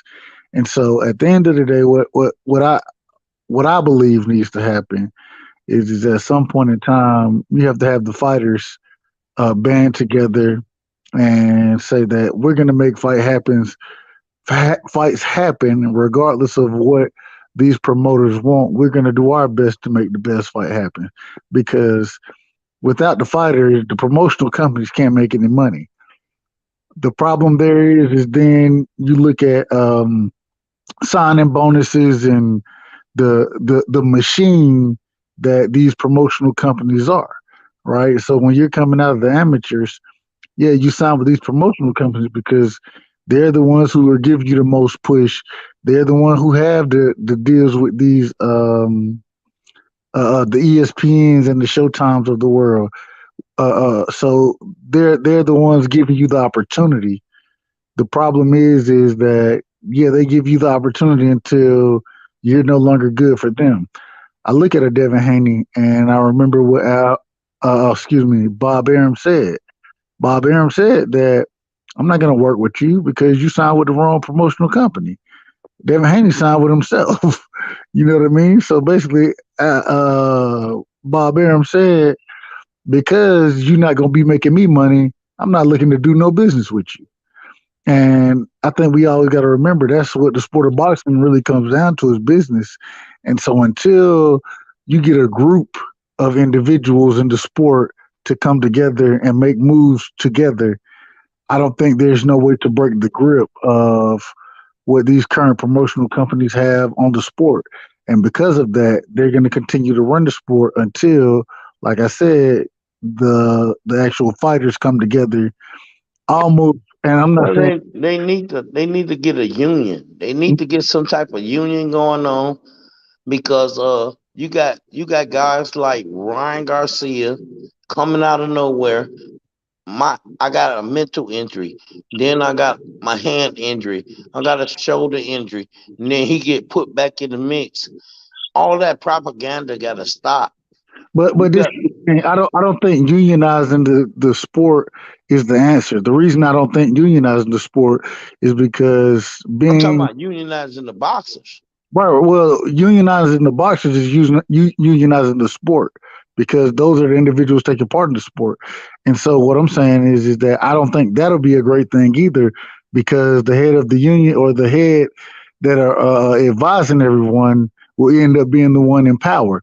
And what I'm saying is that instead of unionizing the sport, each individual boxer should become their own LLC, their own company, and then work off of being their own company in conjunction with the other fighters. When you do, what you can do is you're able to eliminate to some degree, and not all the way. I still think promotional companies will find a way to play a role in the sport, but you loosen the grip that they have on the sport. And if you can loosen the grip they have on the sport, then it allows for all of the fighters to make more money, as well as to be much more or in a better position to make the necessary fights that's most beneficial for them. And so at the end of the day, I just think that it is happening now to some degree. The problem is even though you're going to call yourself independent, you're still going to say I'm paying 30% to Al Heyman to advise me. And I'm saying Al Heyman just because Al it's kind of like Eddie Hearn. They'll always Eddie Hearn and Devin Haney they'll say, no, I'm not signed to Eddie Hearn, but we were working together, right? We're working together. Well, as y'all are working together, who's paying who, right? Who's really paying who? Yeah, Eddie Hearn may be able to go out and get you to fight and say we're going to pay you this amount of money. He gonna collect 30% of the money he done went out and got you. You feel me? Because that's the part that y'all are in. And so at the end of the day, I think that each individual boxer needs to form their own company, kind of how they came out and said earlier that these are all independent contractors, right? Mm-hmm. Well, when you're an independent contractor, you have one or two choices to make. You can hold on, fellas. Hey, Jimmy, turn your camera on for a second. We gotta make sure you're a real person and not a bot. We've had trouble with trolls over here on this channel before, so I need to make sure you're a real person. And I have no problem. Yeah, all right. Hey, cool. Right side, you snapping? You doing the thing, right side? How you doing, fellas? What's going on, Jimmy T? Hey, say what's up to everybody and chime in. I love this conversation you guys are having because it's what's killing boxing and denying us some great fights. What's up, Jimmy? Nothing much, fella. How you doing, man? I'm doing great, man. I like what Hey, you said about Crawford not. right side was just snapping. He was kicking the bobos before you came in. I want him to continue because he was putting it down for a minute. He was putting it down. I appreciate what you're doing, right side. No, I appreciate that. I appreciate that love, and and you know, at the end of the day, we got to start thinking logically about the situation, and, making sure that, or once again, how not Eddie Harris, excuse me, Al Hammond and PBC, they said that everybody, these are independent contractors. Well, whenever you look at tax forms, if you're an independent contractor, right, you have a 1099, whereas when you open your own business, it puts you in a whole nother bracket as far as being able to, as far as taxes, right, and write certain things off. And so, versus being an independent contractor, these fighters should start their own companies and be their own independent bosses, and then put themselves in that different tax bracket to write different things off, as well as to put themselves in position to demand the paydays that they're looking for. Tax breaks as well. Exactly. And but the thing is also is when you do that, I can have two companies, right? Say, and just in, this is in the perfect world, but say George Kambosos and Devin Haney both do this, versus having a Lou DiBella in this. I can have two companies working with Showtime saying, okay, this is what we're looking to, this is the fight we're looking to put on. What's the best offer Showtime can give us? What's the best offer outside of, and removing the politicians out of it, these individuals who already have backroom deals, handshake deals set up, and then it empowers the fighters to make the best fights and to be able to make the best amount of money working strictly with these or with the companies or that's going to be putting the fights on, the Showtimes, the ESPNs, the Sky, what is it, the Sky Zone or Sky Network over in England. You know what I'm saying? The different companies, and you can say, we want to make this fight happen. We're putting this fight out between the two of us. We're bidding it to all of you all. Who's gonna step up and who wants to make this fight happen with us, versus having to go through the promotional companies. And I think once that's realized, then it'll change the sport of boxing. The overall problem will be that because you have the Top Ranks of the world, the PBCs of the world, the Maxims of the world, at this current moment, they have a grip on the sport. And a lot of fighters feel that coming out of the amateurs, a lot of times they're unknown prospects. And so they need somebody behind them. But if you can start this pattern, and then have individuals who are willing to go out and say, hey, I'm backing this fighter. I want him on my undercard, right? I want him fighting on my undercard or to get his exposure. And it'll definitely have to be one helping the other. But I think it could be done if people take independent thought and want to make and do what's best for themselves as well as for the sport. Yeah, I feel what you're saying.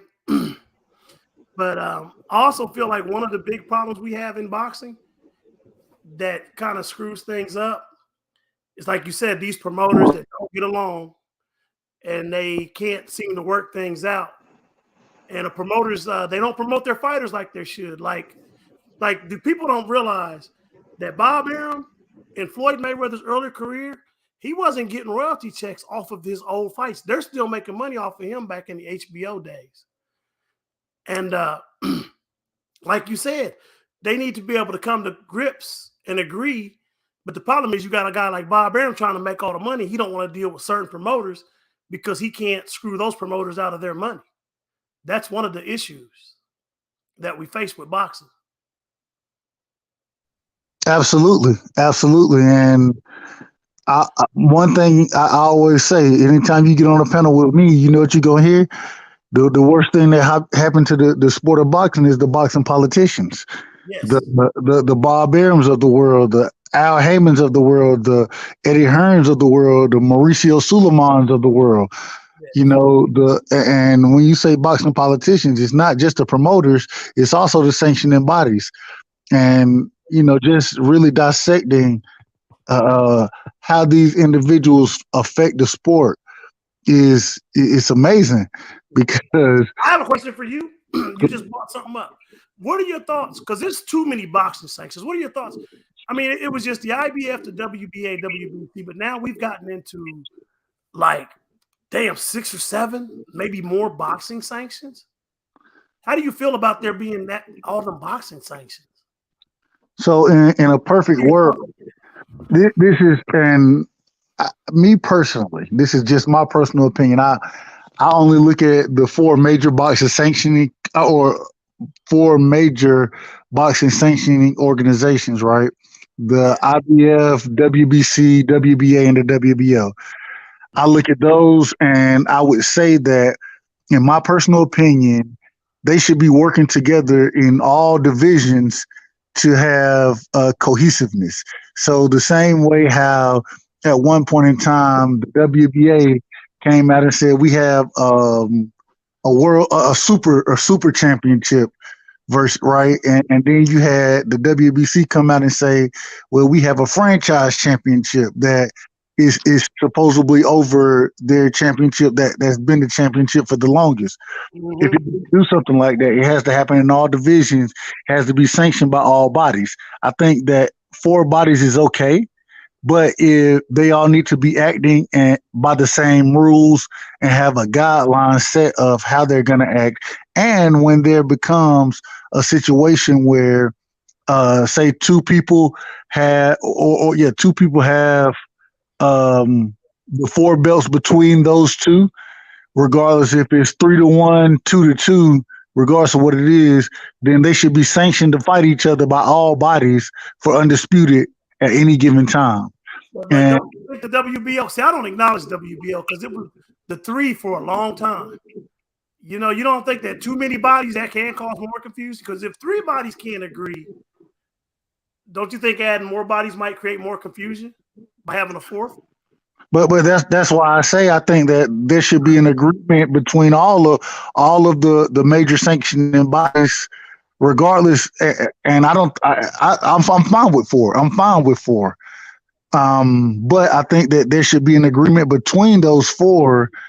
And one thing that it's a slippery slope, because I always say that when you look at the UFC, the greatest thing or the reason the UFC is able to give us the best fighting the best is because it's a centralized body. Yep. Whereas in boxing, you don't have a centralized body. The problem is in the UFC, you can have a fight or you can have a card with in various weight classes. You have number 1, 2, 3, 4 in all of those fights, right? In all of those fights, but they're going to be getting paid minimum. The reason they're getting paid minimum is because there's a centralized body, and we're only paying $2 million for everybody on this card. So wherever your $2 million is, whatever your piece of that $2 million is carved out is your piece. And I think if there was a centralized body in boxing, it would be the same thing where the fighters would get screwed. The problem is in the UFC, and once again, I got to give credit to Everything Boxing, Keon. Keon, he hit me to this first. He said that the problem is in boxing, the fans get screwed in boxing because we don't see the best fighting the best. In the UFC, the fighters get screwed because the best fight the best, but they don't get paid like boxers get paid. You know what I mean? So I think there has to be a way to find some type of median in between both. I don't know what the answer is in that situation. Can I ask a question? Can I ask a question? Fire away. All right, check it out. I was listening to BFTB today. He was like, screw the belts. Denny Haney, make your own belt like Jake Paul did, right? What if he came up with Dream Team Promotions and put his own fight card on make his own belt. Then the black fighters fight the best. Since the Mexicans want to try to play this game, and the white folks want to play the game, and everybody want to play the game, how about this? We could do our own damn thing, and we put on good boxing exhibitions, and we just fight for the dream belt. That's From a good heavyweight idea, on but down. it would only work. You'd have to have a lot of fighters agree with it. You got to have a lot. What? A lot of it's a great idea, but a lot of fighters would have to agree with it and go along with it. They have no other choice. They ain't eating with the networks anyway. I know, but Bob Aaron's starving the black fights. I know, but this is he's starving the black fighters. I agree with you, brother. It just the problem is you might have a guy right now that can't do it because he's under a 5-year contract that he can't get out of. No, I'm saying it's a good idea, but you got to be able to get the fighters out of their contract. And this is the thing. Even when you go back and look, so that would be a great idea, right? But we're gonna let's talk about it on a small scale first. Right. So when Devin Haney went, or not necessarily Devin Haney, but Devin Haney Promotions went to offer Gary Russell, I think it was a 3-fight deal, maybe a 2-fight deal, something like that, to fight Devin Haney, plus fighting one more fight under that promotional company, right? They couldn't get the supposed money worked out. The reason they weren't able to is because the money was coming from Matchroom. Right. And so at the end of the day, even if you were to come up with that belt, right? Now what you do is to get enough fighters on board to say, okay, I'm willing to fight for that belt, as well as having promotional companies say, okay, if they're going to fight for that belt, we're going to put the money up for it. If they don't want to, if the promotional companies don't put the money up for it, then for the first few fights, what you have to have is individuals agreeing to take a lot less because, okay, we're going to go to Showtime, and there's going to have to be a portion of the money that we earn from this fight from Showtime that goes into this pot to be able to put on more fights, right? So we're both going to have to take less for the greater good. And so many people are worried about, and I can't be mad. I'm worried about my bottom line. You know what I mean? So I can't be mad at them being worried about their bottom line. But for that to happen, you're gonna have to have individuals who are willing to come in and say, I'll fight 3 fights, right? And end up taking possibly some. But they can easily do it though. If people reach out to each other, and then you got promotional companies behind it, I'm pretty sure you could get some sponsors behind it, and they can take over the sport that easily. Because like you, said, you already know everybody else, like Aram and everybody else, is corrupt.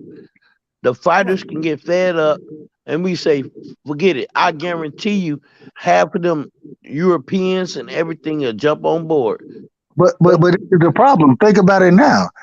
We already know that the boxing politicians are making way too much. We as fans know that, right? So I can almost guarantee that the fighters know that as well. But because they have, at the end of the day, you always got to remember, these people this is their way of life. This is what they're making they feeding their families off of. So to miss a check or to take a significantly less check could be a big problem. I'm telling him, it's too many fighters.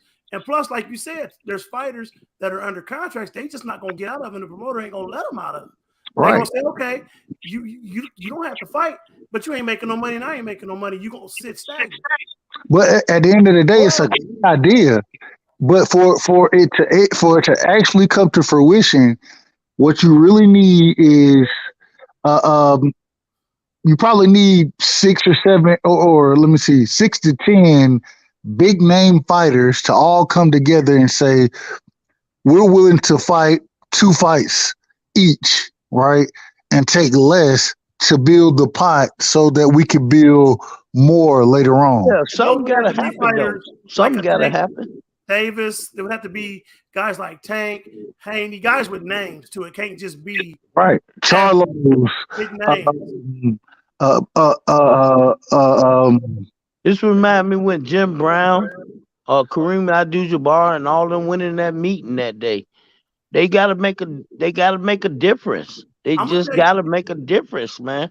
Because it's no black fighters now. It's called no black fighters. I don't know if y'all ever You seeing it all through the ranks. All through the ranks. All the black fighters are being avoided by the top people that's in the place.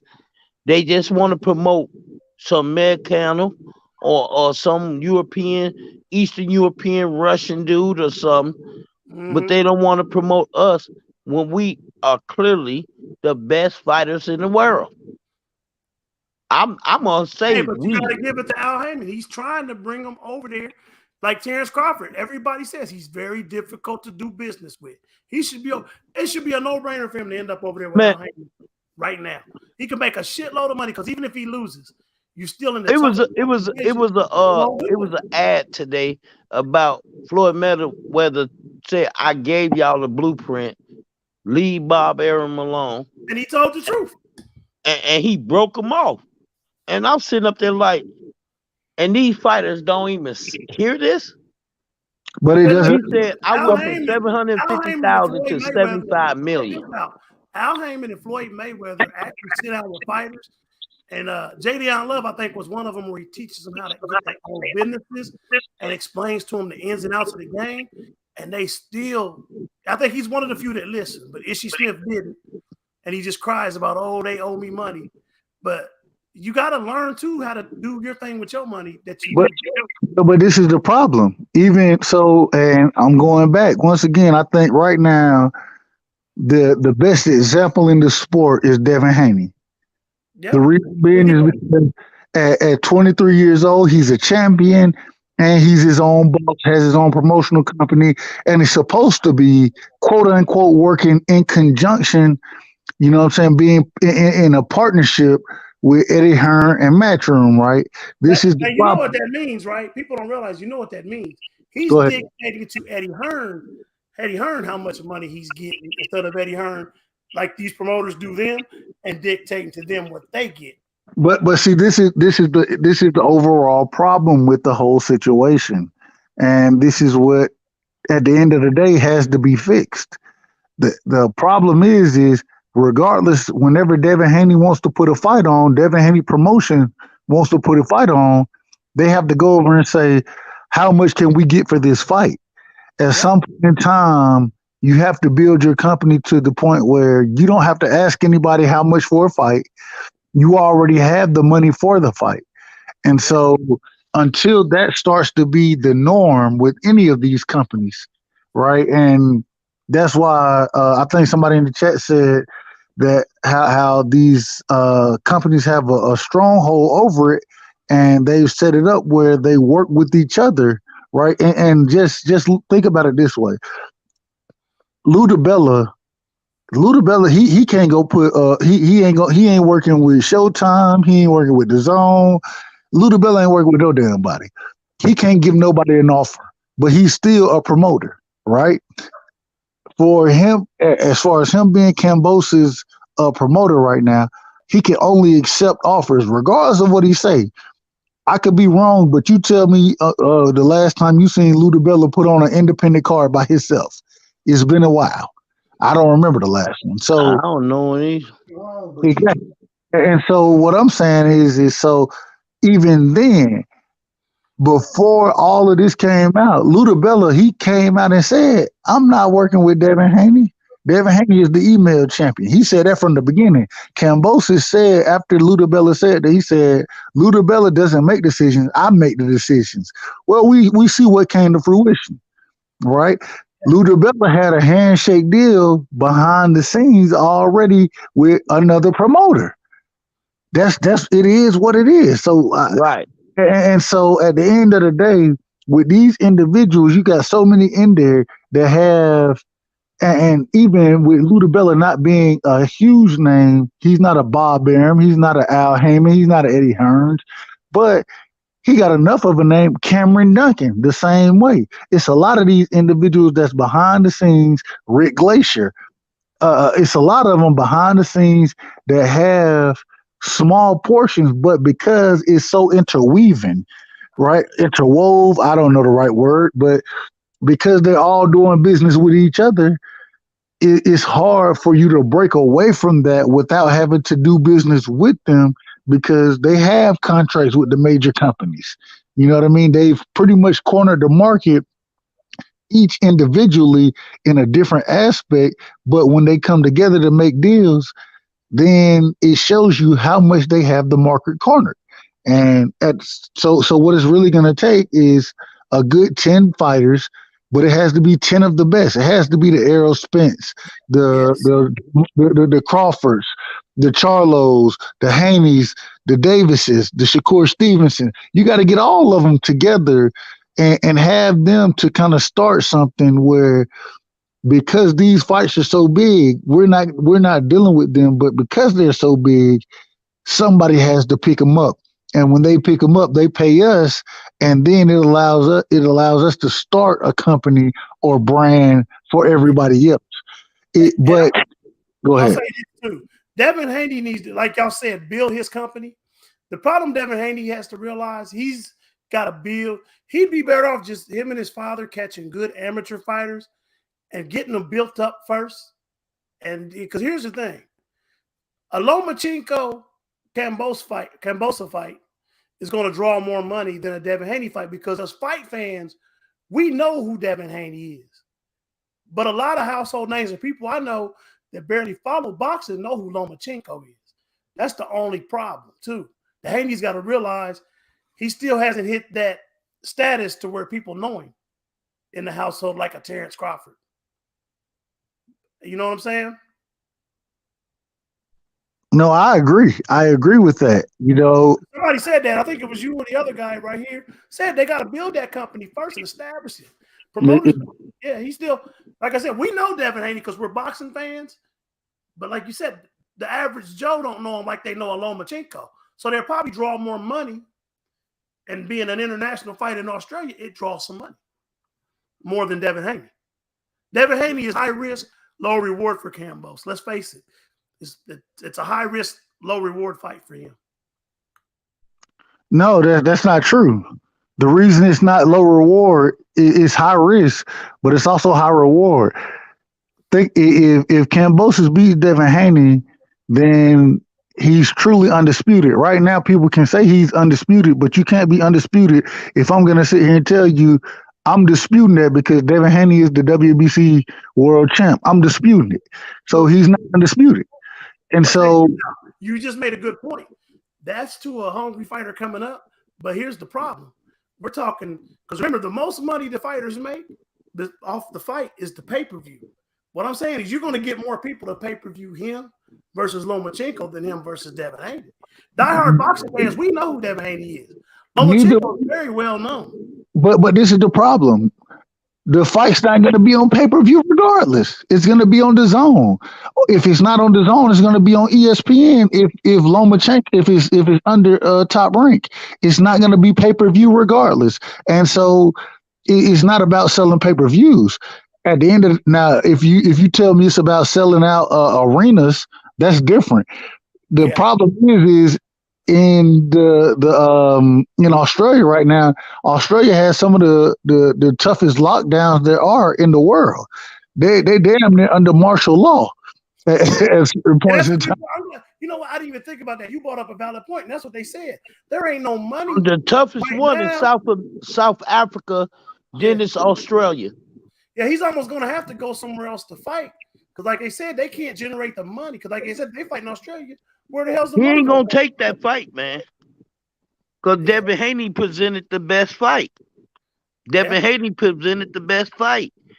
They say they agreed on it. I don't believe that social media. Because I already know.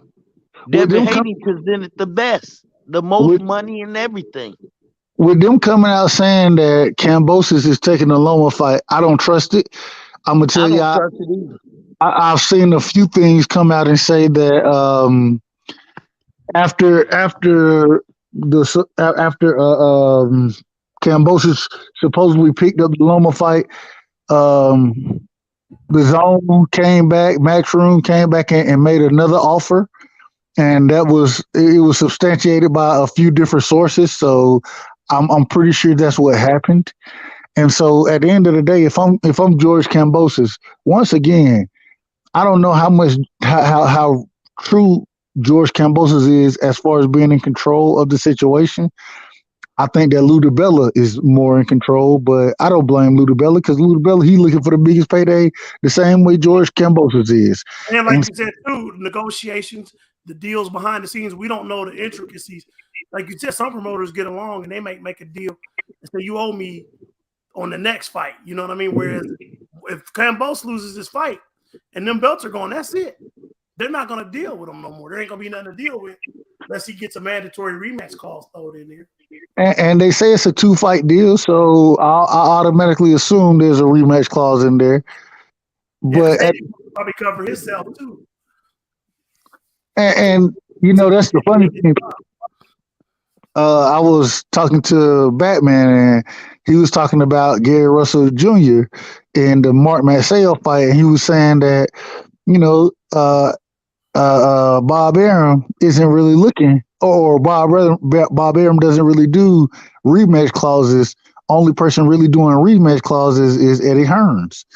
And so I don't know how true it is, but I trust what Batman says because he knows what he's talking about. And so, you know, I'm just looking at the situation like, I think if it was just a situation strictly about the money, then I think that you have to go with, because you go back and look at the T.O. and George Kambosos fight. That was supposed to happen under Top Rank, but Bob Arum told you, hey, I'm not paying for that. That it's not worth my money. You know what I mean? And T.O. was signed to Bob Arum at that time. Or still, well, he said they say they in, I don't know, whatever, but T.O. was working with Bob Arum, and Bob Arum said, nah, I'm gonna send it the purse bid. And who ended up picking it up? Triller picked it up at first, but then it ended up being with Matchroom Eddie Hearns, and that's who ended up paying both of them, giving both of them their biggest paydays. So, you know, I just don't understand if Kambosos really wants his biggest payday. I know it's not going to come from Bob Arum, because Bob Arum then already told you he don't think you worth it with the T.O. fight. And so I think that even now with Devin Haney coming out saying he's willing to take whatever Loma is going to take, then I know that Matchroom is putting up a bigger purse than what Top Rank is, just because that's how Bob Arum operates. So I just, we're going to have to see what happened. That's why I say I don't think it's over. But if Kambosos doesn't take this fight, you know, I lose a lot of respect. Let's keep it real, y'all. We got to keep it real with each other. Let's just keep it 100. Kambosos is a scrub that shouldn't have won the fight he won, but he got lucky. Screwed up, got too arrogant, took it lightly. And let's just face it, man. He know he on borrowed time. No matter who he fights, he's on borrowed time. And he's got to get all the money he can, because after his, like you said, after his next 1 or 2 fights, that's it. He's got to cash out. He's selling the belts. He's selling the belts. Basically, you know, well, whoever, because I think Lomachenko watches him. I don't think it's a close fight with Lomachenko. I don't think it's a close fight with Haney. I don't think it should have been a close fight with T.O. T.O. just came in with the dumbest plan ever, and his daddy sat in the corner talking about, go knock him out, bro. Go knock you got nah, bro. You didn't have no coaching in the fight. So at the end of the day, if he took his time on that fight and really, instead of, because he's too reliant on knocking people out in that right hand, he's too reliant on that. Just look what happened. Look what happened when he came out in that first half of the fight, throwing punches wild, not boxing, more or less trying to bum rush the man. He got caught, got hurt. Well, he didn't really get hurt. Got caught, got knocked down. Still came out with a bad game plan in the next few rounds. And then when he finally started boxing, he started damn near beating George Kambosos up. The problem was he was down early, and then he knocked Kambosos down. You know what I'm saying? When he was boxing. And so if Tio would have came out with just and fought a regular, instead of just let the knockdown come to you or the knockout come to you versus going out trying to look for a one punch right hook in the first 2 minutes of the fight, I think it would have been a much different fight. And if he would have had anybody who had any type of boxing knowledge in his corner, it would have been a much better fight, because when your trainer telling you, go beat his ass, bro, go knock him down, go win, you be like, bro, where's the instruction? Yeah, that's what happened to Tito Trinidad's dad. That's what happened to Tito Trinidad's career. His dad even admitted that he should have handed him over to a real trainer to give him instructions, because he always told him, pick it up, slow down, go for it. He never gave no real instructions. And he said he hated himself for that, for what he did to his son's career. Because when he came to those easy fights, he was cool. But especially the way Bernard Hopkins beat him, like, you can't just go out there looking for one punch against a Bernard Hopkins. You got to box. You got to play. And, that happened. That's why he was – and that Oscar Suarez, he's another trainer that's real horrible about that. He gives you too much damn instructions, like a damn book. But you're right. Where's the instructions? You have to have the instructions. I would prefer too much instruction versus no instruction. Yeah, you're right. Like, hey, if he's throwing the right hand and he's catching, you got to tell him, well, you need to step this way or move that way. Yeah, you're right. That lack of instruction caught up to him too. But they had it so easy, though. Remember, and you know what happened too? It was just like, it was similar to Rocky 3. Remember that with Mr. T? It was similar to that story. He trained his whole life and most of his career to get to Lomachenko. He got the big win, got too damn comfortable. But this the thing. That's why I think, if you notice, this week he said he's going to work with Eddie Reynoso. Eddie Reynoso, regardless of how many people drop dirty in his camp, I ain't blaming him for it. I don't know what's going on over there, but he's a hell of a coach, a hell of a trainer. You know what I mean? And that you just look at kind of what happened. Ryan Garcia leaves the camp. Why did Ryan Garcia leave? In my opinion, because Eddie Reynoso does get or does expect for you to be fully committed. And we know that Ryan hadn't been fully committed to the sport of boxing for the last year or so, at least, maybe longer. And so I don't think that relationship worked out, but I think it's a very good move for Tio. And I think this is one of them situations where you can have somebody like an Eddie Reynoso say, hey, Dad, you can hold the mitts and you can hold a bag or whatever you want to do, but I'm gonna be in the corner because we need to be going through different instruction as far as going to say knock his ass out. And people forget it's called boxing, not fighting, punching. Yeah, sometimes you got a guy like that's in your face and you got to fight. But at the end of the day, the boxers are who last. Even Mike Tyson, people say, well, he was a big puncher. Yeah, but Mike Tyson boxed. He moved his head. You know what I mean? He moved side to side and avoided your jabs and stuff, and then he counterpunched you. That's boxing, not just walking out and street brawling and relying on your right hand all the time. Because if you look at Mike Tyson, he could kill you with a left to the body, a left, right. Every punch was devastating, but he set him up strategically. That's what look at Wilder. It caught up to him not being able to box. You know what I mean? No, I agree. And, I see Santo in there. Santo, jump on, man. We always looking to talk to you. But no, I agree with what Santo kind of said there too, is we do need to give Kambosos credit, right? For sparring and being able to box with Pacquiao. And finishing the fight, and don't forget, finishing the fight after being knocked on your ass. Right, no. A lot of credit, but this is the problem. Regardless of how much credit I give him, he's still a B-level fighter. Yep. He's not an A-level fighter. And he's cashing out. I'm not mad at him for cashing out. I think he did cash out, but at the same time, take care of your family. Remember, family first. Facts. He just had 3 kids, so or he didn't just have 3 kids. He just had his 3rd kid. Let me put it that way. But hey, I'm not mad at him cashing out, but at the same time, be a man of your word. You shook Devin Haney head and said, "Yeah, I need to fight you for undisputed." And then you said it's not about the money, it's about the legacy. So yeah, I give him credit as far as skills go and being undefeated and beating Teofimo, but I can call him on the nonsense that he's put forth because he said a lot of things and he hadn't held his end of the bargain up. And until he does, I'm gonna call a spade a spade. Nope. He could even take it as far as I want all my money up front and they'll give it to him. Just give up the fight. Give up the fight. Because like you said, legacy, having all 3 belts, that's a hell of a legacy. Right. But 3 belts is okay.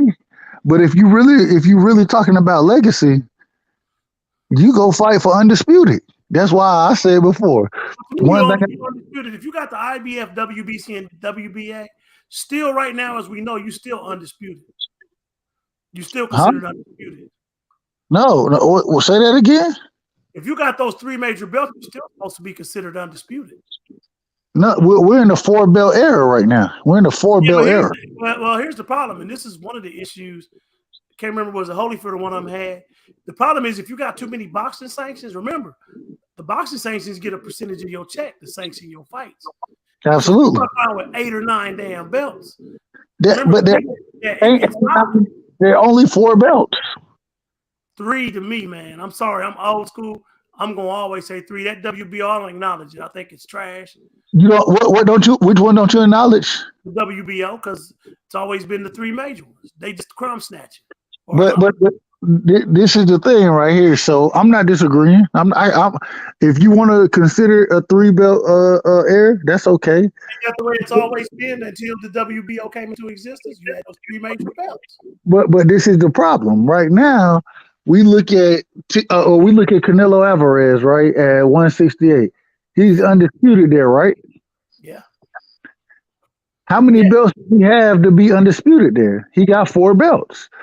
When we look at Josh Taylor as undisputed, how many belts does he carry? He carries 4 belts. When Bernard Hopkins became undisputed, how many belts did he win? He had 4 belts. One of the times he had 3 belts. No, but Bernard Hopkins, he won all 4 belts. Well, we got to look that up because, like I said, my problem with it is, here's the problem. Okay, you got 3 boxing sanctions and you become undisputed. Let's say you got 3. No, but you got 4. Hold on. Let me finish. Okay. You got 3 boxing sanctions, right? And you got a number 1 contender in each division. And any one of the 3 can make one a mandatory, right? Like you say. But here's where it becomes a problem. You add a 4th one that can make a 4th one a mandatory. See what I'm saying? That makes things messy. You see what I'm saying, bro? It's too many belts. It's a mess. Let's let it be the regular 3. You see what I'm saying? But the 4 have been in I mean, I think the WBO became a belt in 92. Exactly. That's the problem. There's those other sanctions should have left it alone. They don't need to be acknowledged. They don't need they can have their sanctions, they can have their belts. But what I'm saying to you is to be undisputed, that's confusion. And then it's confusion when you start getting into mandatories. It's too many people. I disagree with that one. I disagree. Always got along. I'll tell you that WBL to me is trash. It's some made up organization that made up their thing and they just exist. They've hung around. I mean, they've gotten lucky and got a few champions that went on to do great things, which helped them exist. You know what I mean? They made their money, but we don't need all them sanctions. That's the problem. And it's not good for the fighters because each sanction gets paid. You know, like I said, now when they start getting into these other belts, it gets messy. That's what I'm trying to tell you. It's confusion. Think about it. Like I said, it's bad enough you got 3 sanctions and things can get messy, but it can be handled. But okay. And the WBO also, to me, this is another thing too. Too many belts give somebody a chance to hide. Okay, I can get the WBO, right? And I can hide behind it. And here's another problem too with organizations. Too many organizations. Okay, right now, let's say the WBO. Let's say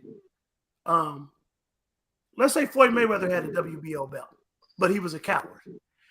The WBO, they don't make as much money. We know they don't make as much money as the other organizations because the other major champions. So what can happen is that person, and one day they're going to get a marketable champion, And they're gonna say, look here, they're gonna put a franchise tag on and say, without even putting a franchise tag, they're gonna say, we ain't gonna give you no mandatories as long as you make us money. Because remember, the more money you make, the more money they take. But real quick, this is the problem though. This is the problem with what you're saying. Sanctions, just like there's too many promoters. The WBO has been a sanctioned company since I'm 33. 92, right? You said 92, right? No, I was wrong. It was 88. It was 88. I went and looked it up. The WBO became a sanctioning body in 88. So they shouldn't exist. They're waiting. Well, this is the problem. I was born in 88. If they'd have been a sanctioning body since I'd have been alive, I gotta recognize them, bro. Yeah, because it's more. I'm not saying it because it's a bad thing because they haven't been known to be crooked or corrupt. I'm saying it's just more mess. Just like you said, it's too many promoters, so it's more mess. The more you add to it, the more messy it becomes. But at the end of the day, what I'm saying is I'm not disagreeing that less belts are better. But what I am saying is that at this current moment in time, we're in a 4-belt era. 4 belts are recognized. All 4 sanctioning bodies recognize each other, right? And if that's the case, then those are the rules we have to abide by and go with. And so at the end of the day, regardless of whether we agree with it or not, it is what it is. You know, the same way I disagree, and I would tell you, I do think the WBC is a sanctioning body, right? But I do also think that they created a franchise championship within the last 3 or 4 years that have destroyed the sport. And then the reason I will say that the franchise championship should not be looked at as the overall belt is because when it first came out, they told us, Mauricio Suleiman said, this is not a belt, this is not a title, this is a designation. Then he told us it can't be. You're right. We're screwed. The WBO has to be looked at, which sucks. That's all I'm saying is as long as you keep the same rules from the beginning, I'm gonna recognize you. When you start to switch shit up, then I got questions. But if you remember this, the franchise tag is a marketing tag. It's like we'll let you have these. Like right now, what was it? 80 million that Canelo got off the pay-per-view or off of the zone, off of the views. As long as they can make money off of you, they're gonna let you do pretty much whatever you want, duck who you want. Now, Floyd Mayweather took all hard fights, and a lot of people disagree with the Andre Berto fight at the end, but hey, for what all he put into boxing and all the fights he took, he deserved to have that fight at the end of his game if that's what he wanted to do. But yeah, that's the only problem, man. The franchise tag is just a marketing tag. It's just, okay, because, think about it. The sanctions get paid a percentage. Well, if a guy can get me $20 million a fight and he's the franchise tag, I'm more likely to let him do what he wants than a guy who maybe only makes $5 million a fight. You see what I'm saying? Because it's a bigger percentage of the money in your pocket. That's the problem with the franchise tag. The franchise tag didn't get abused by Floyd Mayweather. He still fought top fighters. I'll tell you another person who abused the little tag he had, and they made up a belt for him. He was a little bitch. I still don't like him. And that's Sugar Ray Leonard. He was a little bitch for not giving Marvin Hagler the rematch. Then he tried to get a rematch when Hagler got in the Hall of Fame before him when they were old and washed up and past their prime. Hagler told him, hell no. He was another little bitch. I don't like Sugar Ray Leonard. I can tell. I'm kind of taking abreast of it. I'm kind of shocked by what you could. I'm almost at a loss for words when you say Sugar. This is a fact. He would not give Hagler the rematch. He tried to make it all political, and then by the time when he saw that Hagler got in the Hall of Fame before him, then he tried to get him to come back. Like, man, it's been over 20-something years since we fought that fight. Hagler told him, hell no, you need me now. No. He said, hell no. Because, Hagler been acting to a movie. Hell, you looked at Hagler before he died. Hell, he looked damn near like a heavyweight. But you know what I'm saying? By that time. But you know what? You're right about one thing though. You guys, I'm glad y'all are speaking on this promoter thing because another fight that killed us over promoters that we never got to see was Nigel Ben Roy Jones, James Toney, and Nigel Ben, or Chris Eubanks against either one of those, any one of those. That was a great. There was some potential great fights we got denied because of promoters like Don King. I ain't gonna lie to you. I'm still kind of shook that you feel the way you feel about Sugar Ray. You know what? Then the dirty motherfucker took that layoff. But check this out. He took that layoff, and then remember when he came back and they made a weight class and another belt for him when he fought the white boy? I'm like, wait a minute. What you fighting him for? You should be fighting Hagler. You know what I'm saying? But that shit Sugar Ray Leonard did. And Hagler gave him all his demands to fight and met all his demands and gave him a fight. And he should have gave all Hagler ever said was, all I want out of boxing is if somebody ever beats me, give me a rematch. And that was fucked up. Remember, after that fight, they made a belt. Remember, they called it some shit, and he fought that white boy up in Canada. It was some bullshit, man. That was some bullshit that Sugar Ray did. Because he could have got more money if he would have gave Hagler the rematch. Even if you lose, you don't lose because your bank account, that was one of the highest grossing fights back at the time. Why would you not take that fight, but you're going to fight this white cat for way less money? Dude, we don't. And then they made up a belt. And then the belt, he had it, it didn't even last.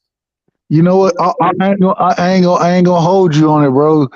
That was, like I said, I'm an 88 baby, so I'm pretty sure that was a little before I was watching boxing, but I'm gonna go look that up and check it out. Maybe I'll agree, but I just found out, man, Sugar Ray a bitch, bro. Like Go look at what he did after he fought Hagler. He fought a white boy from Canada. They made up a belt in a weight class that didn't even exist. It was crazy. Like, you could have fought Hagler and be way better. White boy named Donnie Lalonde. And you know, it was sad. Like, damn, bro, why would you do that to your legacy? Yeah, it was a belt they made up. I'm not making it up. It's a fact. No, I'm not saying you are. I'm not saying you are. I'm just saying I'm not educated on it, so I can't speak on it. Yeah. And so I'm gonna trust your judgment, but I'm definitely gonna go check it out because I think you can even Google it up right now. Like, who did Leonard fight after he fought Marvin Hagler? Yeah, because it was like years later after they did it. It was crazy. I was like, "What are you doing, dog?" And I'm gonna tell you, that's something else that changed boxing too. With Sugar Ray Leonard coming out of the Olympics, and that's where that whole marketing and franchise tag.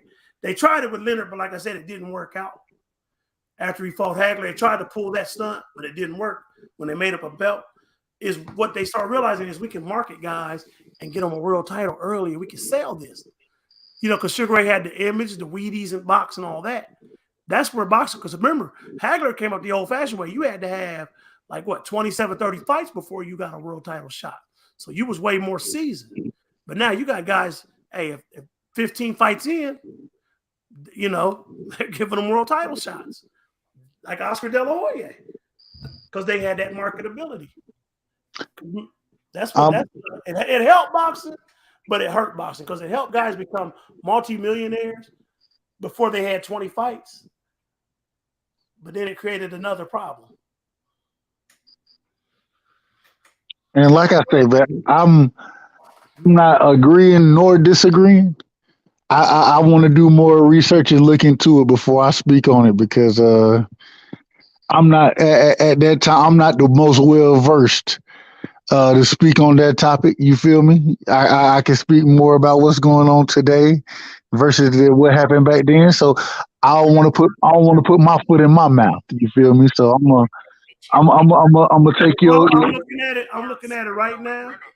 Yeah, I just Googled it up. Donnie Lalonde.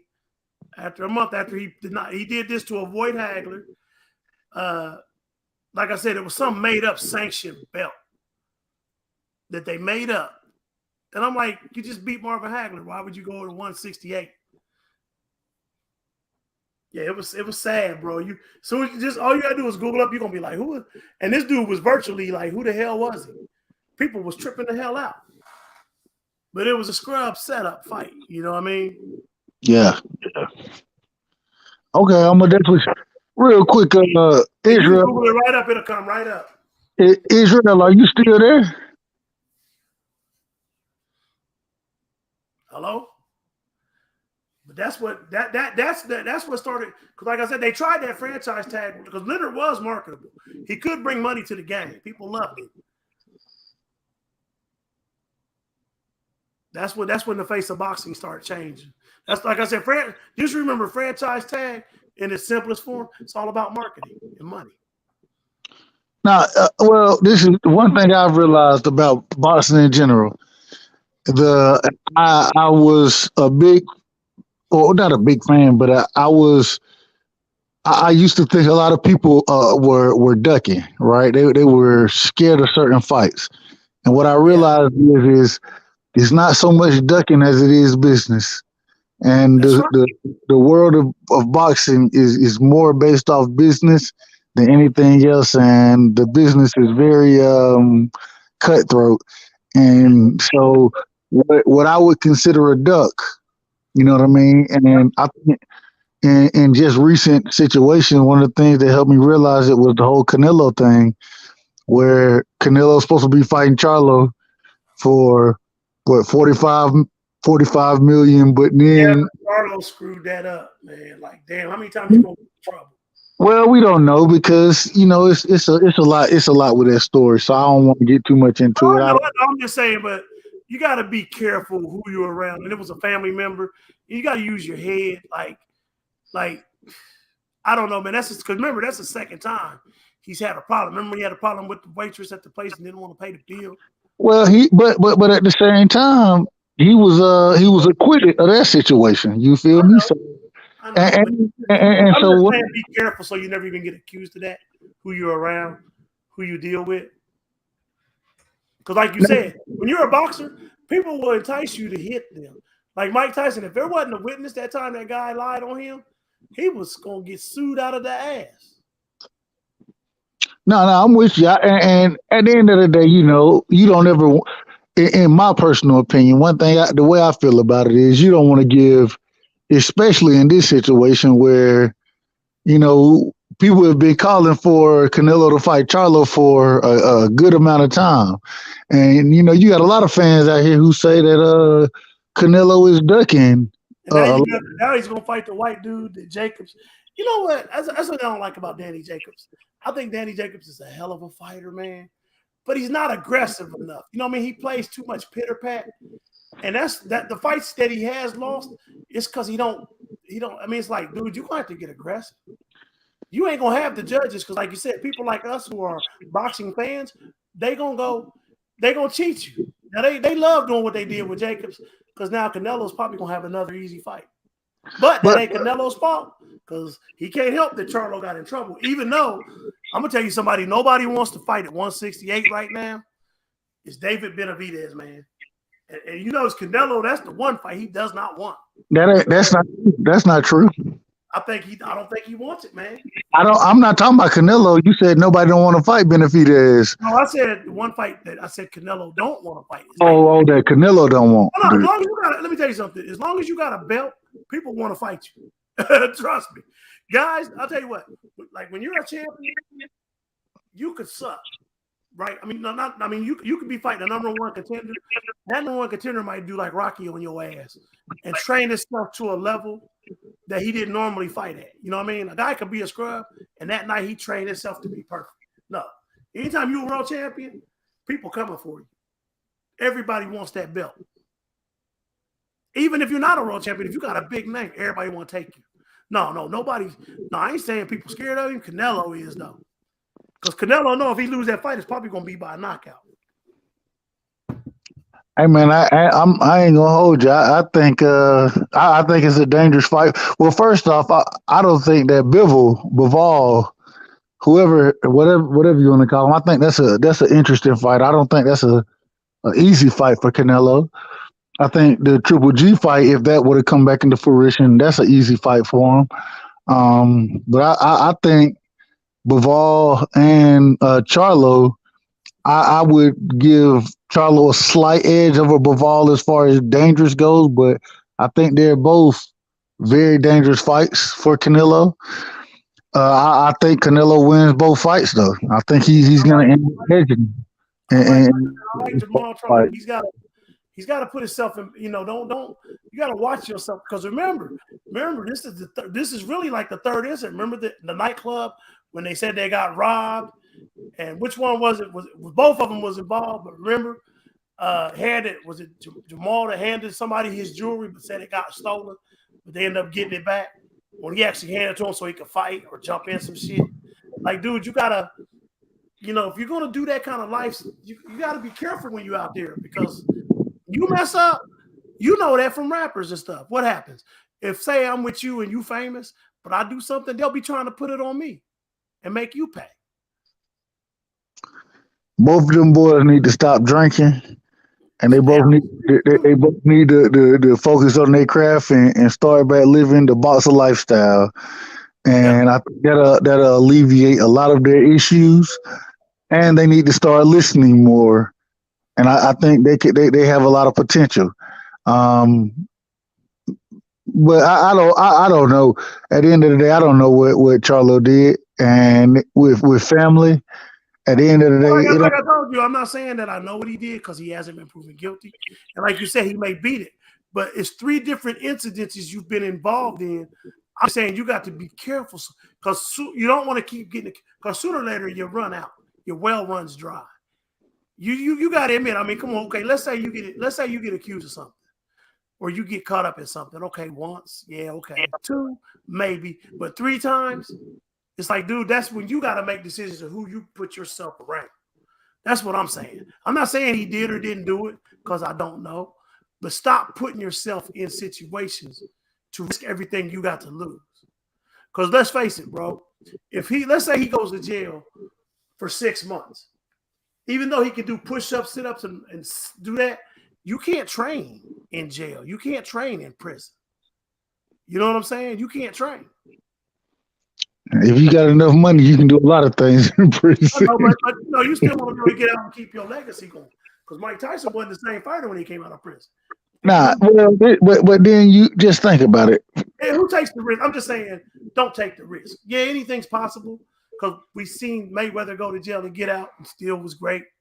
I'm just saying, and I know these guys are still kids pretty much to me because I'm older, but it's like, you got to use your head because you got so much greatness ahead of you.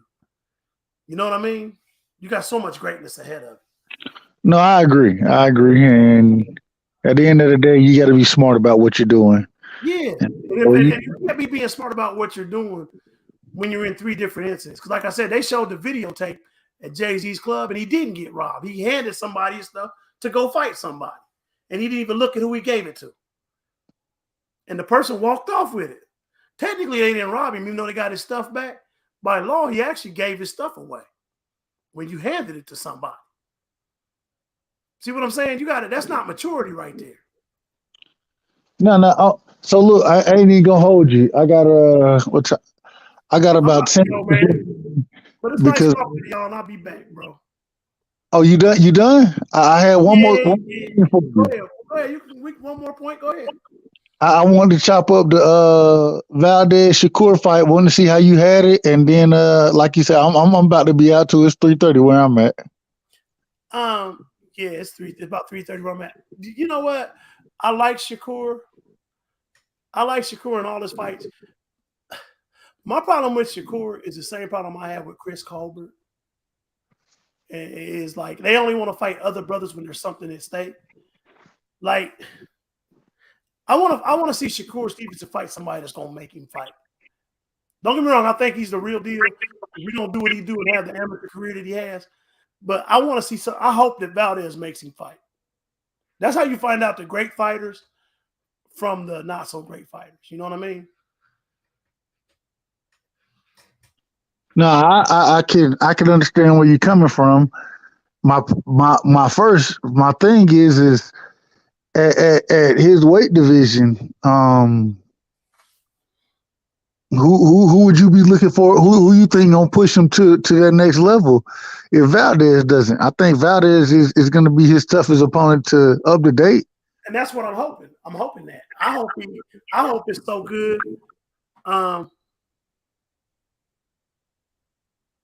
I didn't say he was guilty. I said he just shouldn't put himself in those positions. But anyway, and that was because I said he shouldn't be in those positions. I did not switch up. I'm saying if somebody gets accused of gets caught up in 3 different things in their life, something in your life has to change because you got too much at stake. But I'm hoping that he makes him fight, man. I just want to see. You know how it is. You get bored of just watching that whoop people's ass. You know what I mean? You want to see somebody make them fight. That's what entertains us. What did Shakur do? When you saying you didn't switch up? What did Shakur do for you to like? No. The person saying I switched up about Charlo. I didn't even get to. When me and you was talking before I even got to finish what I was saying, you had said what you had to say, and I said no. I said I'm saying the dude keeps putting himself in situations where he shouldn't be in as a fighter because it's a lot at stake. I didn't say he was guilty. I'm saying if you keep getting accused of something or being in situations. Now, twice now he's been accused of a crime. Hold on, you talking about Charlo though? You talking about Charlo? The person in the chat was saying that. Okay. Bro, I was so lost. I was like, what did Shakur do? I was so lost for a sorry, but yeah, you know what? I gotta ask you a question. What do you think about Chris Colbert? I like Chris Colbert. I like Chris Colbert a lot. I want to see Chris Colbert fight Gary Russell. I like him, but my problem with Chris Colbert is after the Tank Davis fight, he challenged the old boy that just fought Thurman. I'm like, why would you challenge a loser of a fight? Wouldn't you want to fight? Wouldn't you want to fight Tank? It's like my problem with Chris Colbert is how many Mexican fighters you gonna fight? And I think he's a great fighter, but it's like now that's what I know about these fighters. They'll fight. It seems like a lot of these black fighters, they want to fight the Mexicans and the white boys, and they don't want to fight each other. Because I'm like, why would you call out somebody that just lost when you would want to go for the big fight? Because I think Chris Colbert could beat Tank. You said you think Chris Colbert can beat Tank? Yeah, I think he could beat Tank. I think he got all the tools. He moves around. He got all the tools.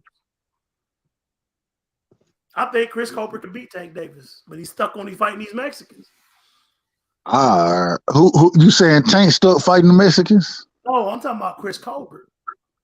Okay, he called. Remember Tank's that last fight? He called out the loser. I'm like, what's the name that just fought Keith Thurman? He called him out. I'm like, he called Barrios out. Yeah, he called Barrios out right after that fight. It was like a day or two later. He called out. I'm like, wait a minute, why ain't you calling out Tank? Hey man, who calls out? Think about it. Who calls out the loser of a fight and not the winner? Especially a loser that got knocked out. Chris Colbert, he fight at what? 122 now? 126. Yeah, but he wanted Barrios and he didn't want Tank. Chris Colbert can't beat. Never mind. I'm not gonna go into who he can't beat. Never.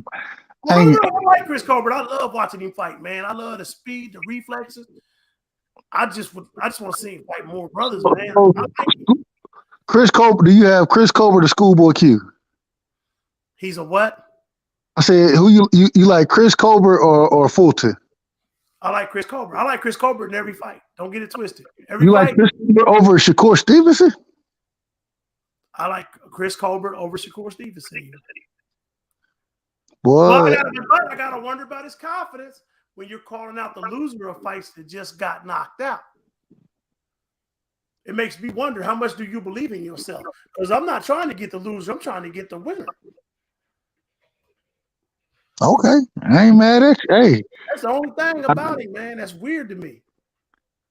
I like the faith you have in the people that you have you noticed the pattern though? Have you noticed the pattern though? How these brothers is fighting all these Mexican and white boys and they fight each other when they have to or they're forced to. Have you noticed that though? In these lighter divisions lately? It's not just a lighter division, it's all divisions. Think about it. Charlo and Andre, they supposed to be fought. I believe Devin Haney don't give a fuck. He'll fight whoever. I think Devin Haney will fight whoever. He don't give a fuck. Yeah, I think they'll fight anybody, but I believe they'll fight whoever come his way. Well, I think Shakur will fight anybody. Shakur, I never said Shakur was scared or nothing. I would love to see somebody just make him fight. Like, see, that's how I figure out who's gonna be a great fighter. Is who's the fighter that he don't have to even lose the fight, but who's the guy that makes him bang it out for 12 rounds just hardcore and put him through hell. And you're like, damn, I don't know who's gonna win this fight. That's how I look at it. Like that's how I was able to tell people years before Evander Holyfield fought Mike Tyson. And Teddy Atlas said it himself. Mike Tyson never came back from any of the fights where he was getting his ass whooped, or he was getting dominated. No, yeah, Mike. Do that though. Remember Holyfield when he went for the world title, he even said, he said, man, when I got because remember Holyfield, I think that was one of the last 15-round fights. Holyfield said, he said, I'll tell you why I think he can beat Tank. I think because he has more defensive skills and he's able to hold and stuff. He's not going to just trade with Tank. That's why I think he can beat Tank. And he throws a lot of punches. Hey man, Holyfield said it though. He said, man, I almost gave up boxing when I fought my first 15-round fight. He said, I wondered if this was even something I wanted to do. But that was when he was a kid. He was still a kid, so. But remember, he had a lot of fights where Holyfield be in trouble, getting staggered, and he fight back. Look at Riddick Bowe. Even when he lost that fight to Riddick Bowe, he fought like hell all the way to the end. Anybody else would have quit. You know what I'm saying? No, I'm just all I'm saying is when you say Chris Colbert beat Tank, you know, I think Tank, and mind you, I'm a Tank fan, but Tank ain't nowhere near my favorite fighter. You know what I mean? I got you. But I do think Tank got a outside of the equalizers in both hands that he has. Tank can box. You know what I'm saying? He can. I ain't saying he can't. And I think I know Chris Colbert can box, but Chris Colbert get caught one or two times with the wrong shot, bro. It's gonna be. Let me ask you this. This is one I gotta ask you before I go. I already can tell you right now. I think it's a one-sided fight. I think the boy gonna get himself killed. What about Ramiro and Davis? Rolly? Rolly Ramiro and Tank Davis. And Tank finna beat the shit out of Rolly Ramiro. I think Rolly Ramiro, regardless of what the scorecards will say, I think he lost his last fight, in my opinion. That's just my opinion. I could be wrong. But when I watched the fight, I thought he was he didn't get drugged or nothing like that, but I thought, you know what I'm saying, it was a 7-5 win for damn, I can't even think of the buddy's name no more, who he was fighting. Ramiro? Whoever, and the dude, he wasn't no big name or nothing, but I thought that Buddy beat him. Yeah, he about to get one.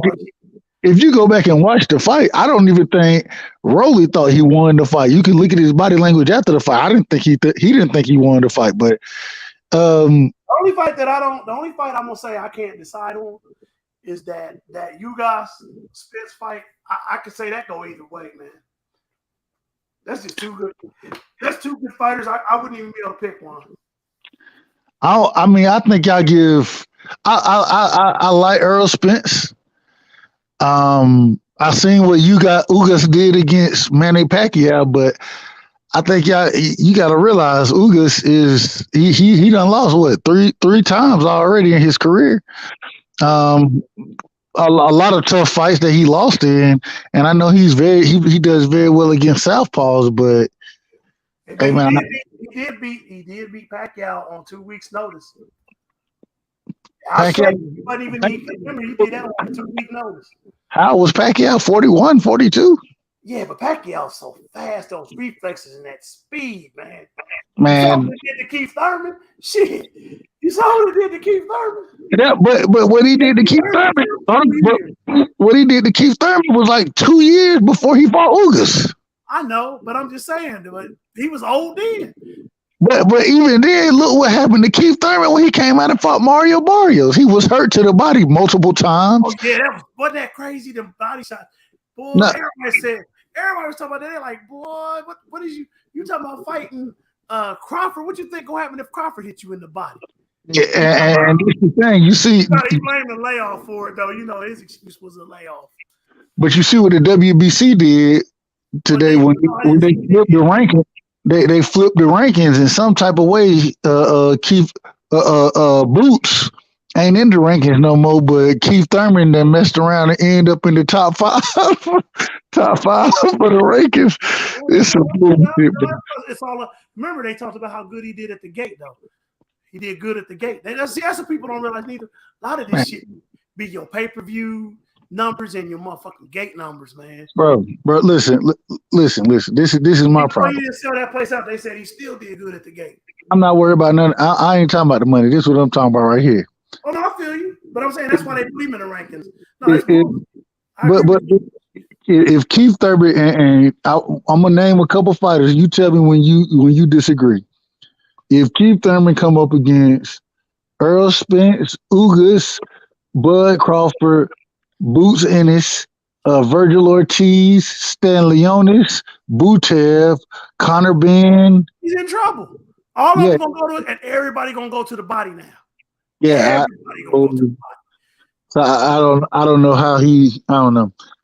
But hey, man, look, I ain't gonna lie to you. I'm about to be out for the night. I appreciate the convo, bro.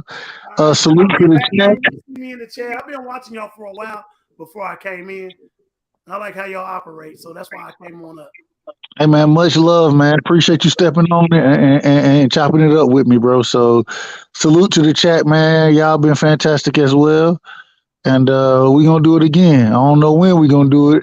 Sento, you were supposed to be on here tonight, bro. I got some questions to ask you outside of boxing. I got some other questions I want to ask you as far as have a good YouTube. day. A good morning. Yeah, salute, man. Take it easy, bro.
Hey, thank y'all fellas, man, for keeping the show going. Another great show, another great show. Sorry, my man Sento, we couldn't get you on the show tonight, man. Hope you work out your audio issues. But thank everybody in the chat. See a lot of people in here staying engaged. And another great show in the boxing section, man. Until next time, peace, and everybody have a productive and safe day, man. At the roost, he let the beats feel bitch, and we never switch. Even if I'm rich, I'll be broke like I'm Mitch. Niggas talking down, but that's headed in the wrong direction. But I knock that shit out like the boxing section, cause they can't touch what they can't see. All I gotta do is be the same me. All I gotta do is keep it cheap, always be the same me. While I'm solid, boy, they can't change me. No.